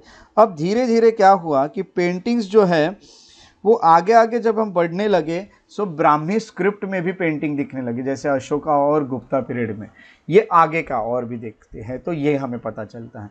बट चाल्कोलिथिक में मेनली केव्स में इस तरह की पेंटिंग मिली, और स्किन जो है स्पॉटेड डियर की, वो ड्राई करते हुए हमें एक पेंटिंग दिखी है। अब अगर हम ड्राई कर रहे हैं और कहाँ, यानी हम कहेंगे कि ये पेंटिंग बहुत अलग है। यानी जब डियर को मारा गया है, इसकी जगह भी आपको बता देता हूँ कहाँ है, जगह लिख देता हूँ यानी आपको वो भी याद रहेगा। पेंटिंग एट लिखता हूँ मैं। ये हमें मिली है नरसिंहगढ़ में, मध्य प्रदेश में, नरसिंहगढ़। कभी कुछ क्वेश्चन आ गया तो इसलिए लिख देता हूँ एमपी। अब यहाँ पे ये है कि यहाँ ये देखने अगर मिला है तो कैसे क्या हो रहा था कि इंसान एक तरह से हमें दिख रहा है कि वो कुछ स्किन को ड्राई कर रहा है। अब हमने ये सीखा था कि अगर आप किसी डियर को मारते हो तो उसके स्किन को आप ड्राई कीजिए, क्योंकि स्किन तो आप खाओगे नहीं, तो स्किन को ड्राई कीजिए। इसको कहा जाता है art of tanning the skin. Skin को टैनिंग करके उससे बनता है लेदर, और उसको इंसान करेगा वेयर। तो उसको ये पता चल गया कि जो डियर है उसकी स्किन ड्राई करते हुए एक पेंटिंग में दिख रहा है, जो कि नरसिंहगढ़ एमपी में दिखी है, जिसको आर्ट ऑफ टैनिंग स्किन कहते हैं। टैनिंग स्किन में बनते हैं लेदर। लेदर में अगर हम देखेंगे तो इंसान ने यहाँ पे अपने क्लोथिंग के लिए ये जो स्किन है ये यूज़ करना शुरू कर, आज भी यानी काफ़ी टाइम तक। अभी तो ठीक है, एनिमल प्रोटेक्शन वाले या फिर जो भी है वाइल्ड लाइफ प्रोटेक्शन, यहाँ पे अलाउ नहीं है कि लेदर ज़्यादातर आप यूज़ करें, फिर भी काफ़ी जगह लेदर जो है ये आज भी मिलता है। तो स्किन जो है ये स्पॉटेड डियर की यहाँ पे देखने मिली है। तो उसके अलावा एक और केव मिली है जिसको हम कहते हैं जोगीमारा केव। जोगीमारा केव जो है ये छत्तीसगढ़ में मिली है। जोगीमारा केव ये साइट छत्तीसगढ़ में मिलने के साथ साथ हम कहेंगे कि घोड़सर और कोहबर, ये दो साइट्स भी हमें यहाँ पे ही देखने मिली हैं छत्तीसगढ़ में।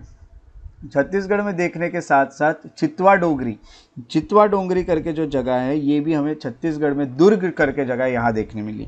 अब चितवा डोंगरी में बहुत अलग दिखा है, एक चाइनीज़ फिगर दिखता है जो डोंकी को चला रहा है, और बहुत सारे ऐसे चीज़ें दिखती है जैसे कि हमें ड्रैगन के कुछ इमेजेस भी इंसान ने बनाए, ये भी दिखता है।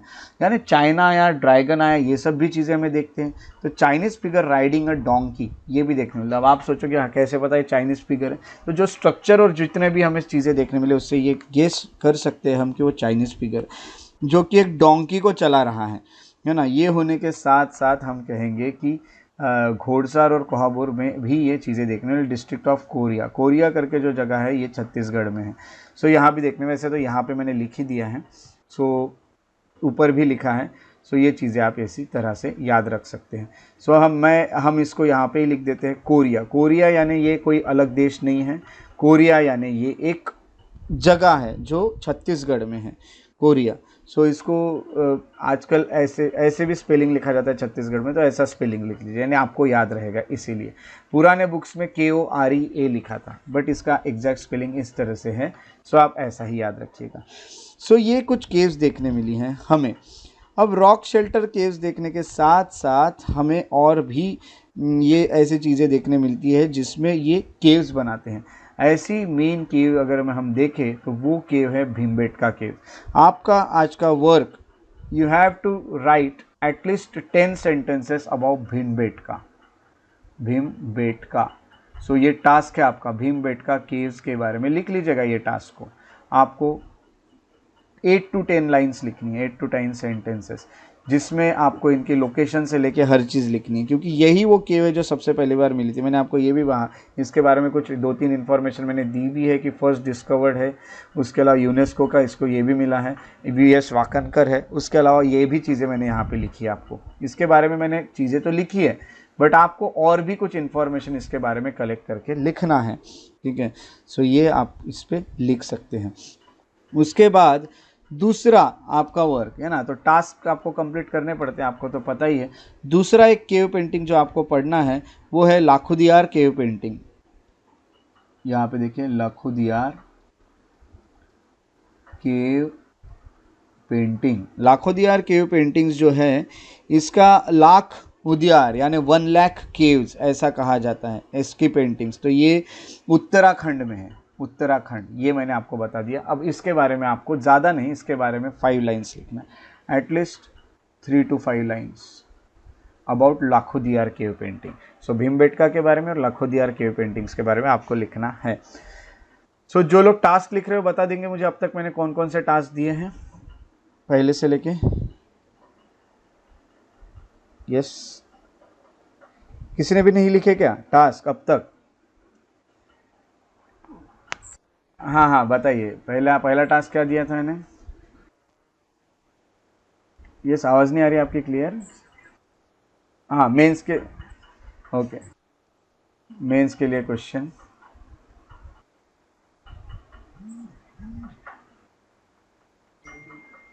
Yes, Laurie Baker, very good, Laurie Baker. तीसरा भीमबेटका और लाखोदियार, ये है आपके, है ना। और उसके अलावा एक और चीज़ मैंने बताई है कि आपको इमेजेस देखनी है कुछ चीज़ की। कौन से इमेजेस देखने हैं? गोवा के चर्च के, है ना, चर्चेस के, है ना। हाँ, बेसिलिका ऑफ बॉम जीसस, इसका देखना है। ये आपको बैरॉक आर्किटेक्चर कैसे दिखता है ये बताएगा, है ना। तो ये आपके आज के 5 टास्क तो हो गए हैं। चलिए उसके बाद आगे के पोर्शन पे बढ़ते हैं। ये केव्स पे पेंटिंग हो गई, बहुत सारी पेंटिंग्स बनाई, केव्स पे पेंटिंग बनाई, यहाँ वहाँ जा जाके हम पेंटिंग्स बनाते रहे। हाँ, यस,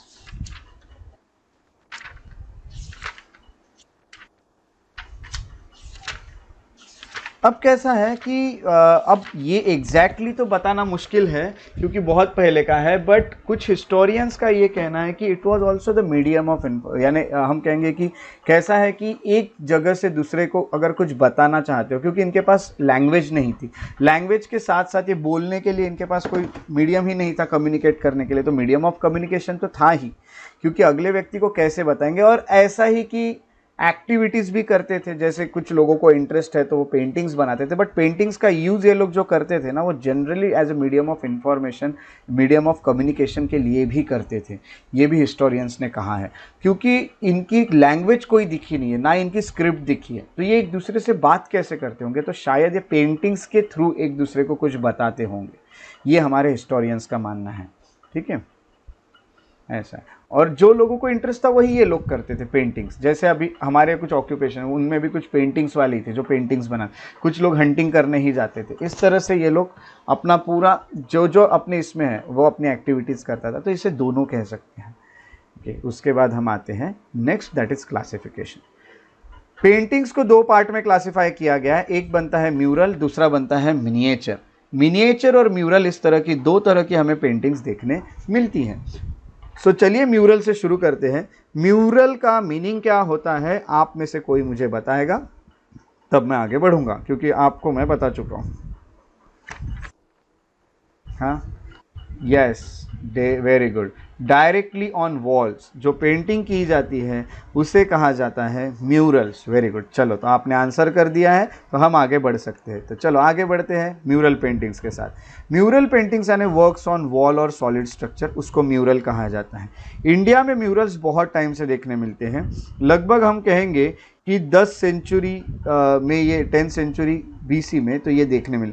तो यहाँ पे हम थोड़ा सा और भी, क्योंकि इसमें और भी जगह देखें, और भी टाइम पे देखने मिले, तो जो आपकी पहले की जो बुक्स थी आर्ट एंड कल्चर की, उसमें थोड़ा सा एक और चेंज आएगा, इसलिए मैं जो नोट्स भेजता हूँ उसको देखते देखते उसको ही देख के आपको पढ़ना है। तो यहाँ पे हम वो चेंजेस करते करते ही चल रहे हैं, जो कुछ उन्होंने बुक्स में कुछ भी थोड़े मिस्टेक्स होंगे। तो 10th सेंचुरी BC से, क्योंकि केव्स जो बनी है वो काफ़ी टाइम तक बनी है, अजंता, एलोरा, तो हम यहाँ पे 10th सेंचुरी BC से 10th सेंचुरी AD तक का टाइम ये पकड़ लीजिएगा, इतने में हमें केव्स देखने मिलती हैं।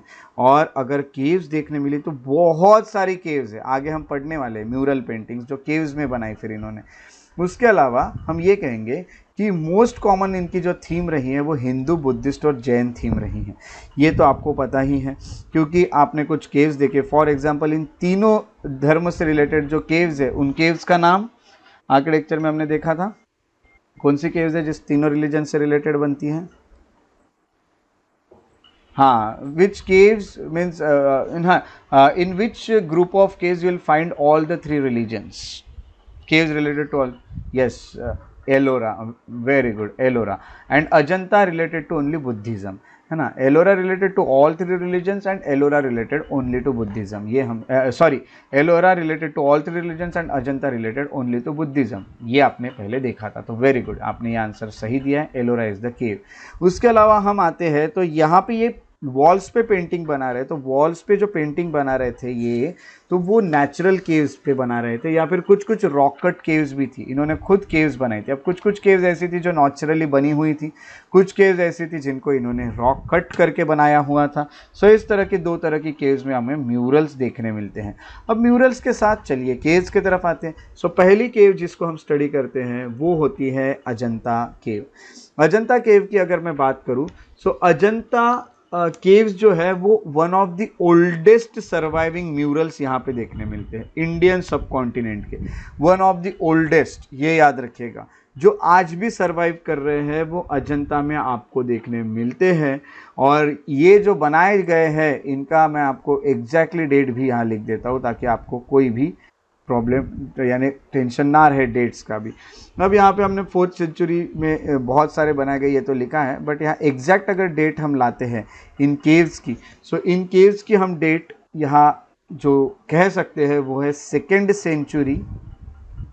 ये कुछ बुक्स में जो चेंजेस करते हैं, 2nd सेंचुरी AD से लेके, सो हम यहाँ पे देख सकते हैं वो है 7th सेंचुरी AD तक, 7th सेंचुरी AD तक का टाइम।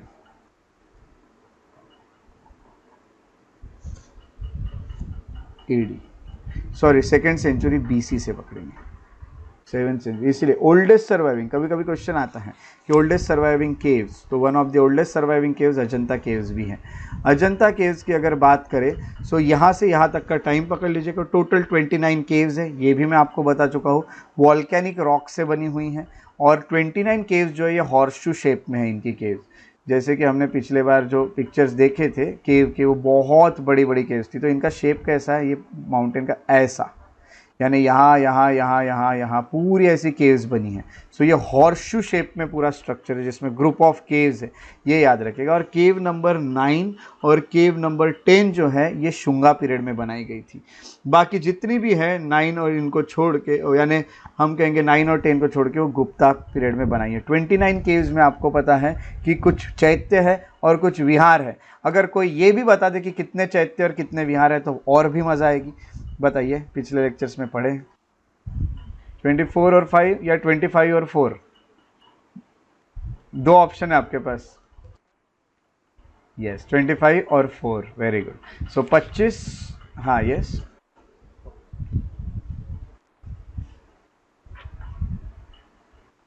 नहीं, बिल्कुल नंबर नहीं याद रखने। जैसे मैंने कुछ कुछ वहाँ पे आपको इंपॉर्टेंट केव्स के नंबर बताए ना, वो भी थोड़ा थोड़ा याद रख लिया तो भी चलता है, बट ज़रूरी नहीं नंबर से याद रखो। बट जो मैंने वहाँ पे बताया उसको थोड़ा सा याद रख लिया तो अच्छा ही है। बस इतना याद रहा आपको कि बुद्धिज़्म से ही रिलेटेड है, और 25 जो है वो चैत्य है, और 25 जो है वो विहार है, और 4 चैत्य है। करेक्ट, आपको ये ऑप्शन दिया है मैंने, 25 चैत्य एंड 4 विहार, और 25 विहार और 4 चैत्य। बताइए। वेरी गुड, क्योंकि एक देखिए गेस करना है तो कैसे करेंगे, रहने के लिए ज़्यादा जगह लगेगी, है ना। हॉल जो है प्रेयर करने के लिए वो ठीक है 4, बट रहने के लिए तो ज़्यादा लगेगी ना, ज़्यादा मॉन्क्स थे। सो ये है, वेरी गुड। तो ये भी आपको यहाँ पता है, इसलिए पहले जो हम पढ़ते हैं उसी में कि सब चीज़ें यहाँ पे आती हैं। वॉल केव जो इसमें म्यूरल्स भी है और फ्रेस्को पेंटिंग्स भी है। फ्रेस्को कैसे बनाते हैं आपको पता है ना। पहले वहाँ पे ये वो लगाते हैं, फिर प्लास्टर लगाते हैं, काउडंग और ये सब राइस हस्क लगा लिया, फिर उसके ऊपर प्लास्टर लाइम लगाया, उसके बाद लाइम का जो प्लास्टर लगाया उसको वेट इस पे ही पेंट लगा दिया और उसको सूखने दिया। वो है फ्रेस्को पेंटिंग, जो ऑलरेडी मैं आपको बता चुका हूँ। सो फ्रेस्को पेंटिंग्स आपको पता है। यहाँ दूसरा जो स्टाइल है वो है टेम्परा स्टाइल। टेम्परा स्टाइल इनका आता है जिसमें ये पिगमेंट्स का यूज़ करते हैं। पिगमेंट्स जो होता है इसको, यानी अलग अलग कलर्स का यूज़ करते हैं। ये देखिए बहुत सारे कलर्स हैं, बट आपको एक चीज़ बता दूं कि ये लोग जनरली वेजिटेबल और मिनरल्स का ही यूज़ करते हैं। अब why the medium of painting is vegetable and mineral dyes only, क्या रीज़न हो सकता है? आपकी हिंट है बुद्धिज़्म। अब बताइए why. Caves related to Buddhism है, दिस इज़ योर हिंट। अब बताइए कि ये यहाँ पे एनिमल्स का यूज़ क्यों नहीं कर रहे हैं, एनिमल के ब्लड का। Why only vegetables and minerals? लगाइए लॉजिक, बुद्धिज़्म से जोड़िए।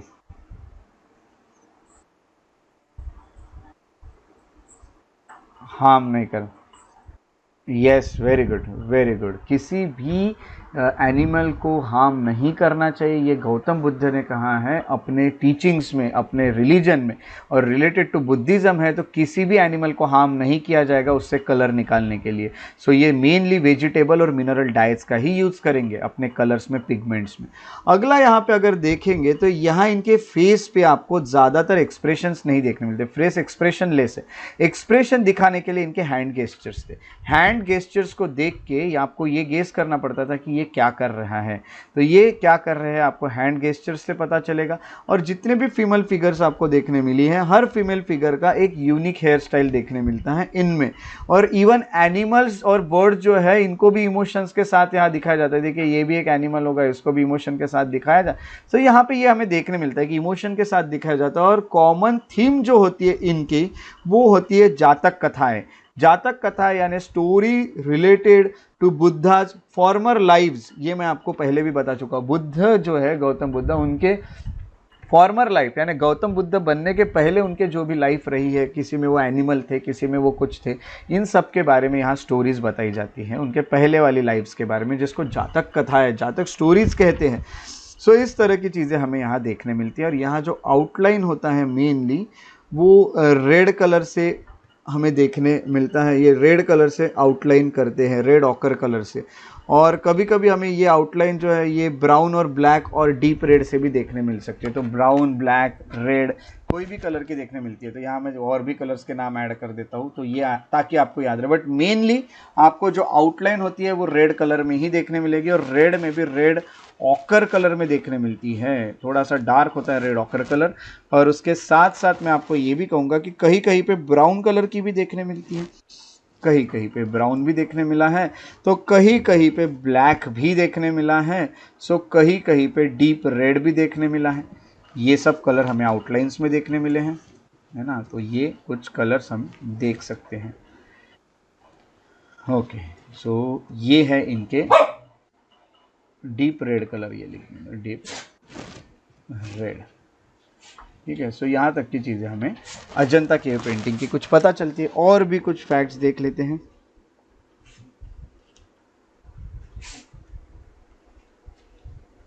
हाँ, अजंता केव पेंटिंग्स में आपको मैं कुछ बता देता हूँ। बोधिसत्व जो है वो त्रिभागा पोज में, त्रिभागा पोज के बारे में आपने कहाँ पढ़ा था? चलिए, आप लोग अभी बोलते ही रहेंगे क्योंकि आप एक एक टॉपिक कवर करें। यस, इन हड़प्पा में कौन से आपने देखा था? त्रिभागा में कौन सा था, कौन सा स्ट्रक्चर था त्रिभागा? ब्रॉन्ज, यस, ब्रॉन्ज वाला, है ना। तो ब्रॉन्ज डांसिंग गर्ल का जो स्ट्रक्चर था वो त्रिभागा पोज में था। त्रिभागा पोज कैसे दिखती है आज आपको पता होगा। त्रिभागा पोज पे क्वेश्चन भी आ चुका है, तो अच्छे से याद। बोधिसत्व एक दिख रहे हैं त्रिभागा पोज में, और ये पोज जो है होती है ये हमें देखने मिली है वो है केव नंबर 1 में। केव नंबर 1 जो है इसमें हमें ये त्रिभागा पोज में देखने मिल रहा है। उसके अलावा वज्रपानी जो कि एक बोधिसत्व है। बोधिसत्व यानी, ऐसे हम बुद्धिज्म में पढ़ चुके, बोधिसत्व यानी वो जो गौतम बुद्ध बनने के बुद्ध बनने के बहुत करीब है। बुद्ध यानी वो उनको कहा जाता है जो एनलाइटनमेंट को हासिल कर चुके हैं, जिन्हें निर्वाणा मिल चुका है, उसे बुद्ध कहा जाता है। कुछ लोग हैं जिनको मिल सकता है बट कुछ उनके रीजंस के कारण नहीं मिल रहा है, जैसे वो हमें प्रोटेक्ट कर रहे हैं, इसलिए वो उतना ध्यान नहीं दे पा रहे निर्वाणा हासिल करने में, इसलिए वो नहीं हासिल कर पा रहे। उनको बोधिसत्व कहा जाता है। उनमें से एक बोधिसत्व वज्रपानी है, जिनको प्रोटेक्टर और गाइड कहा जाता है। वो बुद्धा की पावर उनके पास है, ऐसा कहा जाता है। मंजुश्री है जिनके पास बुद्धा का विजडम है। पद्मपानी है, अवलोकितेश्वर है ना, बुद्धा का कंपैशन है। तो ये कुछ पेंटिंग्स हमें देखने मिलती है केव नंबर 1 में। उसके साथ साथ एक डाइंग प्रिंसेस की पेंटिंग है जो कि है केव नंबर 16 में। उसके अलावा एक शिबी जातक है। शिबी जातक यानी एक हम कहेंगे कि एक पीजन को बचाने के लिए, अब यहाँ पे यही है जो जातक कथाएं है ना, इसमें किंग शिबी की भी स्टोरी है। किंग शिबी की जो स्टोरी है इसमें यह बताया गया है कि वो जो किंग है वो अपना खुद का फ्लैश देता है एक पीजन को बचाने के लिए। उस पीजन को मत मारो, ये फ्लैश लो, इस तरह से, यानी ऑफरिंग होती है कि इसमें अभी हम इसमें डालेंगे हम पीजन को, तो वो कहता है नहीं ये फ्लैश डालो। तो ये कथा है किंग शिबी की, आपको पढ़ना है तो आप पढ़ सकते हैं। वैसे आपके एग्जाम के पोर्शन का पार्ट नहीं है, बट शिबी स्टोरी में क्या लिखा है ये आपके एग्जाम में नहीं है, बट आपके इंटरेस्ट के लिए आप पढ़ सकते हो। तो किंग शिबी जो है ये ऑफर कर रहे खुद का फ्लैश पीजन को। ये सीन पूरा दिखाया गया है शिबी जातक इसमें एक केव्स में, तो आपको ये देखने मिलता है। उसके अलावा आप ये भी देख सकते हैं शिबी जातक के अलावा कि कुछ मत्रिपोक्ष पोशाक जातक है ना। तो मत्री पोशाक जातक है जहाँ पे एक where ungrateful person saved by elephant. तो एक ऐसा व्यक्ति है जिसको कोई ये नहीं था, वो अनग्रेटफुल है, उसको एक एलिफेंट ने बचाया। इससे पता चलता है कि देखो एनिमल्स को कितना यहाँ पे महत्व, इंपॉर्टेंस दिया गया है बुद्धिज्म में। तो ये जातक कथाओं में ये सब हमें देखने मिलेगा। सो ये सब आप देख सकते हैं इन केव्स की जातक स्टोरीज में। जातक स्टोरीज जो होती है ये किस चीज़ से रिलेटेड होती है ये भी आपको मैंने बताया, बट आपके लिए एक छोटा सा वर्क छोड़ के ही जाना पड़ता है। सो अब छोटा सा टास्क आपके लिए, वैसे देखा गया तो इतने डीप में क्वेश्चन तो नहीं आएगा, बट फिर भी यू शुड बी प्रिपेयर्ड। आप अगर इतने प्रिपेयर्ड रहे तो आपको कोई भी प्रॉब्लम नहीं रहेगा। जातक टेल्स के बारे में 2-3 लाइन्स बता रहा हूँ, आपको आगे क्या लिखना है ये बताता हूँ। जातक टेल्स जो है it is related to previous, अच्छे से याद रखो, कहीं लिखना है तो लिख भी लो, previous births of Gautam Buddha, of Gautam Buddha. ये है previous births of Gautam Buddha, जिसमें वो कभी ह्यूमन बने, both in human and animal form, तो कभी वो एनिमल बने पिछले कुछ बर्थ में। उसकी स्टोरीज है जातक कथाएं। जातक कथाएं में फेमस जातक कथाओं के सिर्फ नाम लिख के लाना है। फॉर एग्जाम्पल फेमस जो मिलते हैं सिर्फ नाम ही लिखना है। आपको इंटरेस्ट होगा तो आपको स्टोरी पढ़ना है तो आप स्टोरी भी पढ़ सकते हैं, शॉर्ट में बहुत इंटरेस्टिंग स्टोरी है। फॉर एग्जाम्पल मैंने अभी आपको एक बताया किंग शिबी, सिर्फ टाइटल बता रहा हूँ, किंग शिबी की स्टोरी। एक और बता देता हूँ, जैसे कि एक कहानी है the story of jackal and crow, story of jackal and crow, ऐसी कुछ कहानियाँ है ना, ये आपको लिखनी है फेमस। सो कल मैं आप yes that is also included in Jataka कथा है। Clever poor man and turtle who couldn't stop talking, ऐसी कुछ कहानी है। या फिर हम कहेंगे कि the foolish and timid rabbit, ऐसी बहुत अलग अलग कहानी है। The cock and cat story, ये स्टोरीज़ के फेमस आपको नाम अपने नोट्स में लिखना है। सो ये हो गई अजंता केव्स। अजंता केव्स के बाद आते हैं एलोरा। एलोरा में डिफरेंस ये है कि अजंता के पेंटिंग्स आपको बहुत सारे यानी लगभग सभी केव्स में देखने मिलते हैं, बट एलोरा की अगर बात करते हैं तो म्यूरल्स जो है are found in 5 caves only और लिमिटेड टू कैलाश टेम्पल, है ना, and mostly limited to cave number 16 that is Kailash temple. We have already seen the cave number 16 Kailash temple in our architecture part. So Kailash temple है, और ये जो murals उन्होंने किए ये रिलेटेड टू ऑल 3 रिलीजन्स है, जिसमें आते हैं हिंदुइज़्म, जिसमें आता है बुद्धिज़्म, जिसमें आता है जैनिज़्म, ऑल 3 रिलीजन्स ये हमें देखने मिलते हैं। सो हम ये कह सकते हैं कि अर्ली पेंटिंग्स, 2 इसमें पेंटिंग्स की गई है 2 फेजेस में। जो अर्ली फेज था उसमें विष्णु और लक्ष्मी, है ना, यानी हम कहेंगे कि जैसे हम कहेंगे कि कार्विंग्स जो है वो केव्स में है, यानी हम कहेंगे जब केव्स बन रही थी उसी वक्त ये पेंटिंग्स की गई है, अर्ली पेंटिंग। सो हम ये कहते हैं कि first phase painting were carried out during the carving of caves. Caves जब कार्व कर रहे थे उसी वक्त पेंटिंग कर दी, उनको अर्ली फेज की कहती है। दूसरे फेज की जो है वो केव्स बनने के बाद की गई, इसे लेटर पेंटिंग्स कहते हैं। तो जैसे फॉर एग्जांपल अर्ली पेंटिंग्स का है Vishnu and Lakshmi born through the clouds of by Garuda, Garuda के ऊपर बैठ के दोनों जा रहे, विष्णु और लक्ष्मी। उसके अलावा पेंटिंग जो है ये गुजराती स्टाइल में बनाई गई है, जिसको हम एक कहते हैं कि शैव जो है यानी शिवा हम कह सकते हैं, उनका प्रोसेशन दिखाया गया है। द होली वन शैव का प्रोसेशन दिखाया गया है। एक तरह से हम कहते हैं प्रोसेशन में होते हैं, सेलिब्रेशंस होते हैं, सब कुछ आपको देखने मिलता है जो प्रोसेशंस होते हैं उसमें। सो वो देखने यहाँ पे मिला है हमें, ठीक है। सो ये लेटर पेंटिंग्स में है जिसमें शैव के ऊपर दिखाया गया है।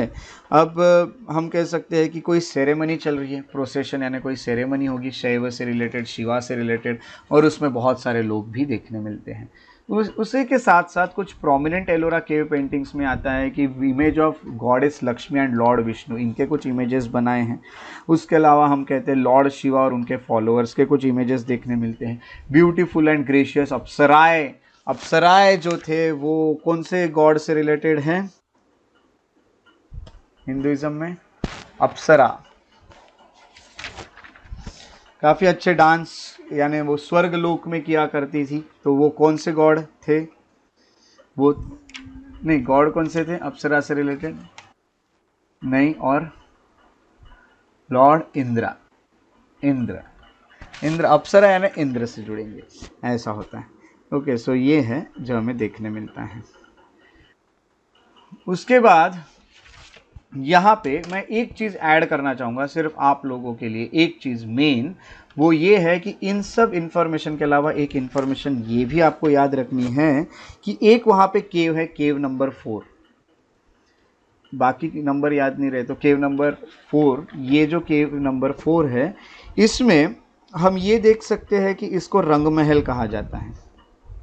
इसको नहीं सॉरी यहाँ नहीं ऐड करेंगे, मुझसे बाग केव्स में करेंगे, सॉरी ये एलोरा वाला है, एक मिनट, हाँ इसको इतना ही ठीक है, इसमें बाकी हम देखेंगे अप्सरा और इनका यहाँ पे है। अब यहाँ के बाद हम एलोरा में आगे बढ़ते तो एलोरा की पेंटिंग्स इस तरह से दिखती है, ये एलोरा के पेंटिंग का कुछ एक एग्जाम्पल है। उसके बाद बाग कलर केव्स, बाग केव पेंटिंग हमें देखने मिलती है। बाग केव्स जो है ये मध्य प्रदेश में है।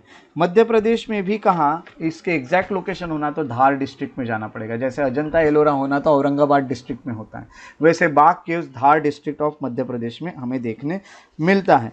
बाग केव्स जो है ये actual close to Ajanta cave paintings वैसे ही देखने मिलता है जैसा है ना, in terms of design, execution, decoration. ये केव्स जो अजंता में बनाई थी वैसा ही है, सिर्फ डिफरेंस अब यहाँ एकदम क्लियर तो नहीं दिख रहा, बहुत पुरानी पुरानी पेंटिंग्स हैं, बट अगर देखा गया तो मेन डिफरेंस ये है कि यहाँ जो भी फिगर्स आपको देखने मिल रहे हैं वो टाइटली मॉडल्ड है ना, तो बहुत अच्छे से यहाँ पे उनको बनाया गया और स्ट्रॉन्ग आउटलाइंस उन पे होती है और मोर अर्थली एंड ह्यूमन फिगर्स देखने मिलते हैं। वहाँ पे भगवान की ज़्यादा चीज़ें थी, रिलीजियस ज़्यादा चीज़ें थी, यहाँ पे सिक्युलर चीज़ें हैं, अर्थली और ह्यूमन से रिलेटेड है, हेवन वाली चीज़ें ज़्यादा नहीं है। ये बाग केव्स है मध्य प्रदेश की, यही डिफरेंस है।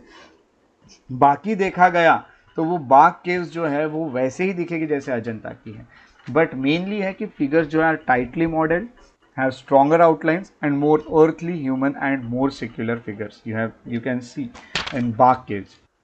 अब यहाँ पे हम देखते हैं, यहाँ पे यहाँ पे एक लाइन ऐड करना चाहूँगा मैं, ये वाले इसमें वो है यहाँ बाग केव्स में केव नंबर 4।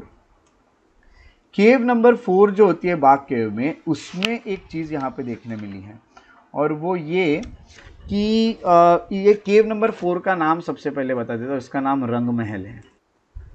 और रंग महल में हमें एक चीज़ ये देखने मिली है कि यहाँ म्यूरल जो बना है वो बुद्धिस्ट जातक कथाओं का है, यानी यहाँ पे कुछ हमें जातक कथाएं भी मिल रही है, तो ये रिलेटेड टू जातक टेल्स ये है, ये थोड़ा सा हम याद रख सकते हैं, ठीक है। तो ये है एक और कुछ हमें जो याद रखने जैसा है वो।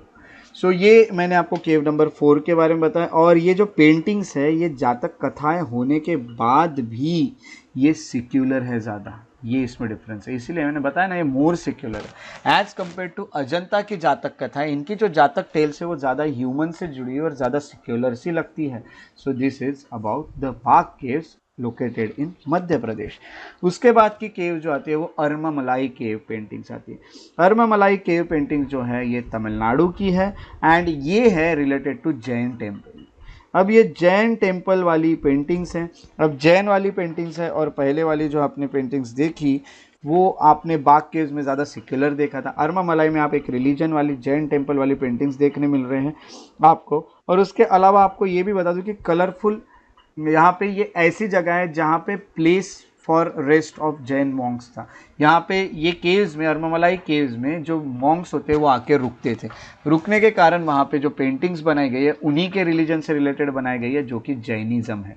सो ये एक और इन्फॉर्मेशन आपको यहाँ पे पता चलती है। उसके बाद जैनिज़्म से रिलेटेड आपने अर्मामलाई केव्स देखी, तो अब देखते हैं सीतानवसल केव। अब इसमें भी मैं आपको एक बता देता हूँ कि सीतानवसल ये भी लिखा जाता है, बट इसको ज़्यादातर जगह पे चितानवसल लिखा जाता है। उस दिन मैंने आपको इसके बारे में पढ़ने भी बोला था, तो शायद आपने पढ़ा भी होगा, ठीक है। सो मैं यहाँ पे लिख लेता हूँ, इसको वैसे ही लिख लेते जैसा नाम था, चितानवसल। अब थोड़ा जैसा स्पेलिंग अभी आजकल लिखा जाता है वैसा ही, पहले के बुक्स में इस तरह का स्पेलिंग लिखा था जैसे मैंने यहाँ पे लिखा था, आजकल ये है। और अब यहाँ पे एक और चीज़, ये जो पेंटिंग्स है ये तमिलनाडु की है। It is also known as Arivar Koil. इसको अरिवर कोइल पेंटिंग्स, अरिवर कोइल भी कहा जाता है केव्स को, चितानवसल केव को। चितानवसल केव्स जो होती है ये तमिलनाडु में होने के साथ साथ इसके जो पेंटिंग्स है it is based on Jain religion. ये भी जैन रिलीजन से ये पेंटिंग्स करते हैं, वॉल्स पे, सीलिंग्स पे, पिलर्स पे, हर जगह आपको इनकी पेंटिंग्स देखने मिलती है। देखने मिलने के साथ इनका मेन कॉमन कलर्स जो हमको देखने मिलते हैं वो कलर होते हैं yellow, green, orange, blue, black, white, इतने कलर्स देखने मिलते हैं। और एक मेन सीन यहाँ पे देखने मिला है और वो सीन है समवासरण। तो समवासरण जो है ये एक सीन है ऑफ जैनिज़्म में आपको देखने मिलता है।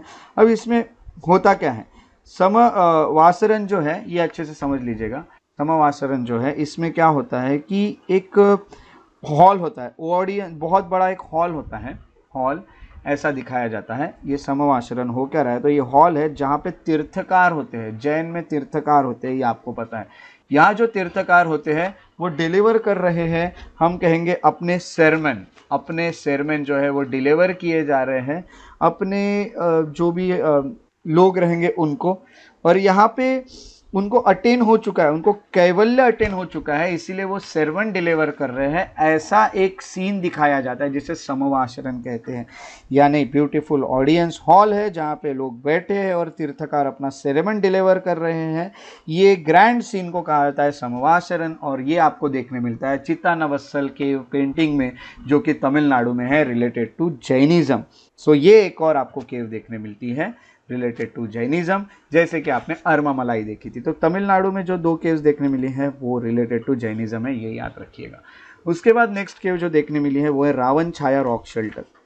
रावण छाया रॉक शेल्टर जो है वो ओडिशा में आती है, और ऐसा माना जाता है कि ये एक रॉयल हंटिंग लॉज है।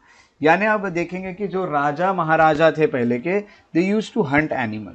अब जो वो हंटिंग पे निकले हैं तो रेस्ट करने के लिए कहीं पे रुकते हैं, किसी रॉक शेल्टर में रुकते हैं, और उसको वो जो केव है वो है रावण छाया रॉक शेल्टर।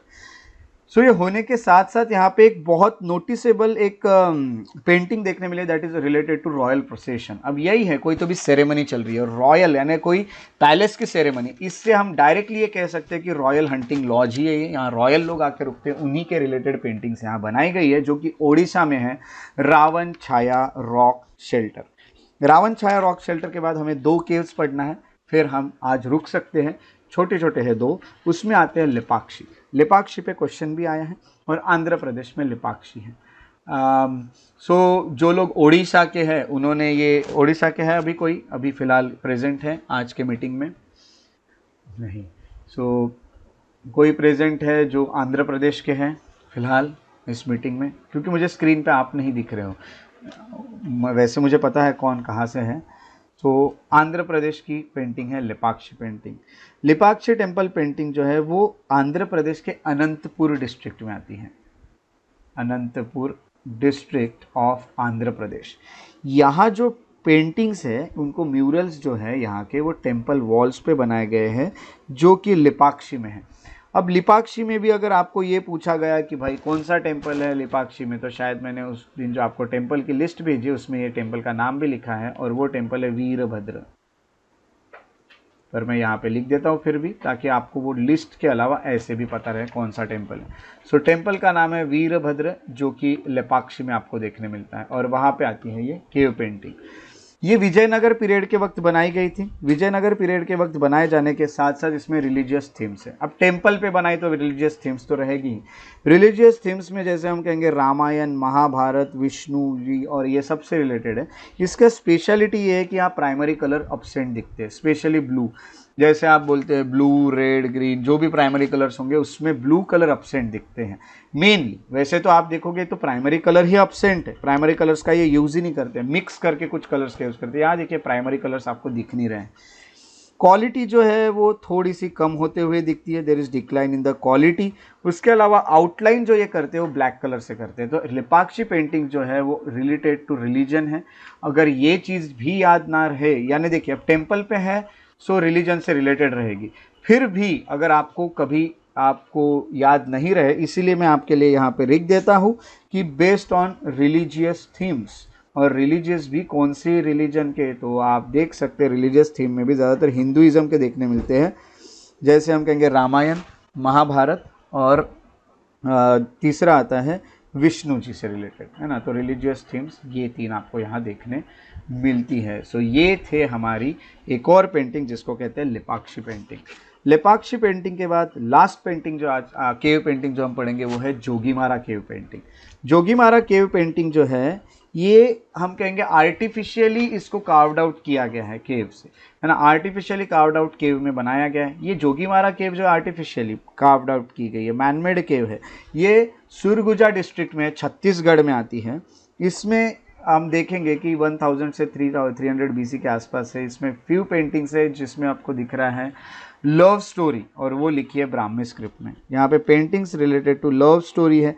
लव स्टोरी में भी आपको देखने मिल सकता है कि डांसिंग कपल है, या फिर एनिमल्स भी उस कुछ पेंटिंग्स में देखने मिले हैं। और यहाँ पे जो आउटलाइन करते हैं ये, वो हम कहेंगे कि रेड आउटलाइन करते हैं। बाकी कलर्स भी यहाँ यूज़ करते हैं। तो ये सब है यहाँ पे। और इसके पास एक और थिएटर जो है ये यहाँ पे हम कहेंगे कि लोकेटेड है।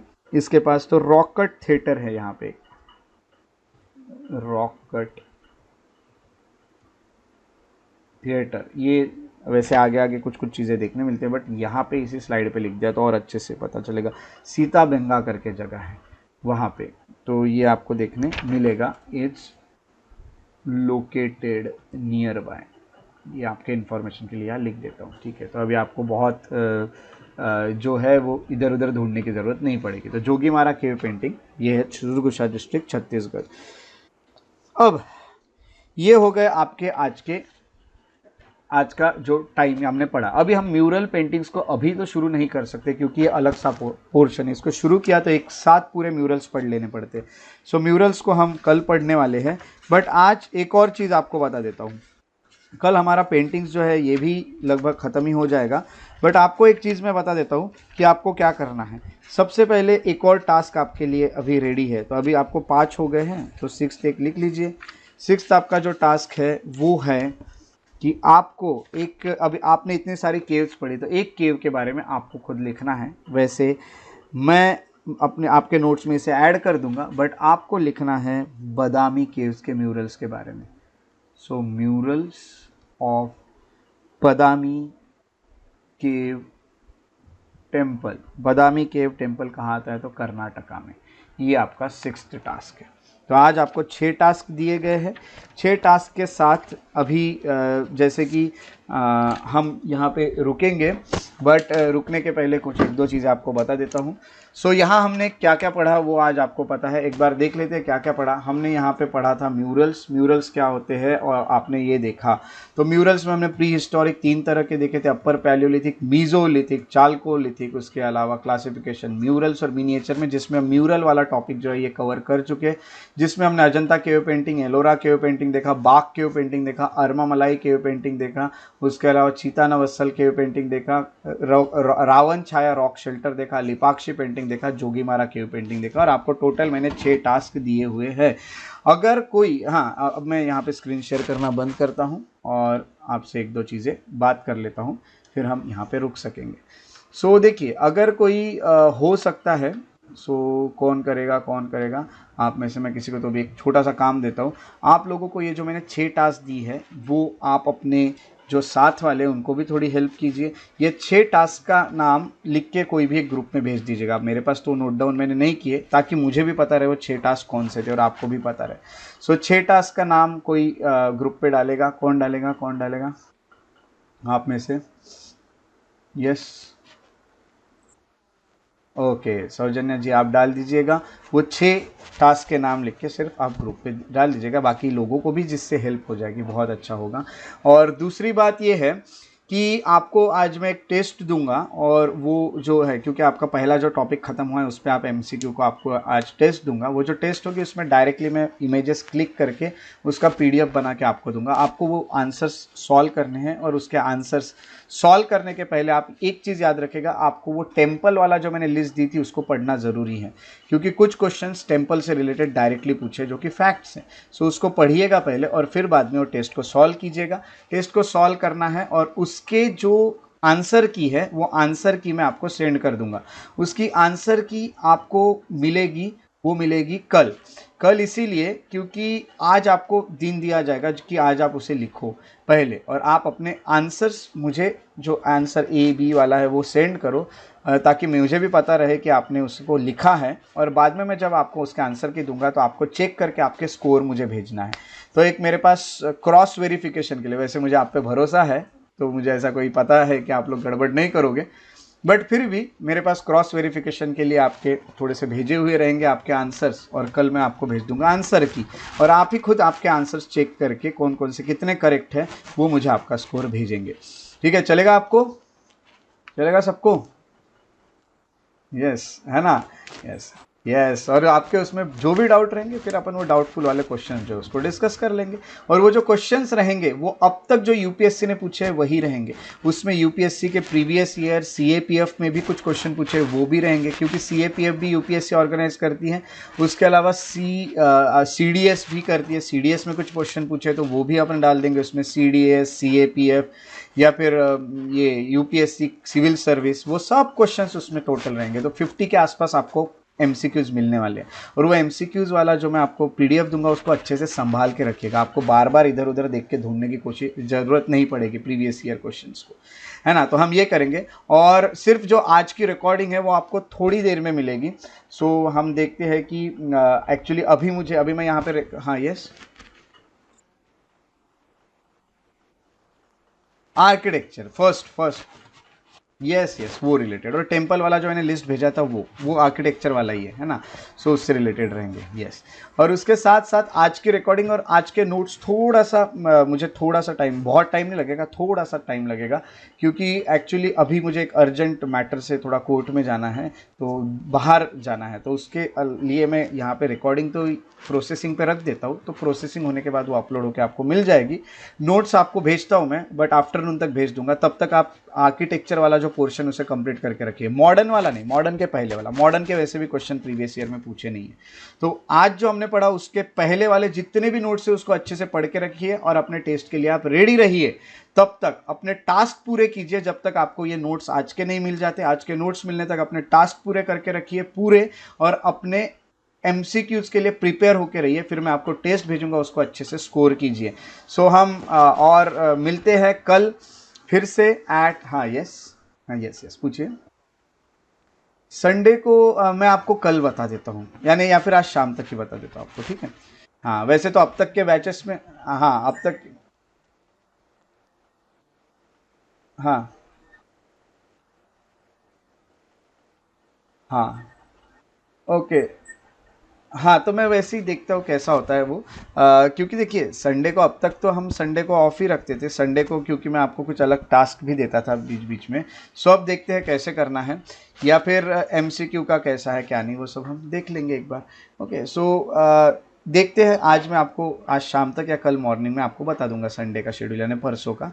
उसके अलावा आप लोग अच्छे से प्रिपेयर करके रखिए आज के एमसीक्यूज के लिए, और हम मिलते हैं कल 7 o'clock, फिर से शार्प 7 o'clock यहीं पे इसी जगह पे, और आपके फुल एनर्जी के साथ फिर से कल एक पॉजिटिव मॉर्निंग करेंगे।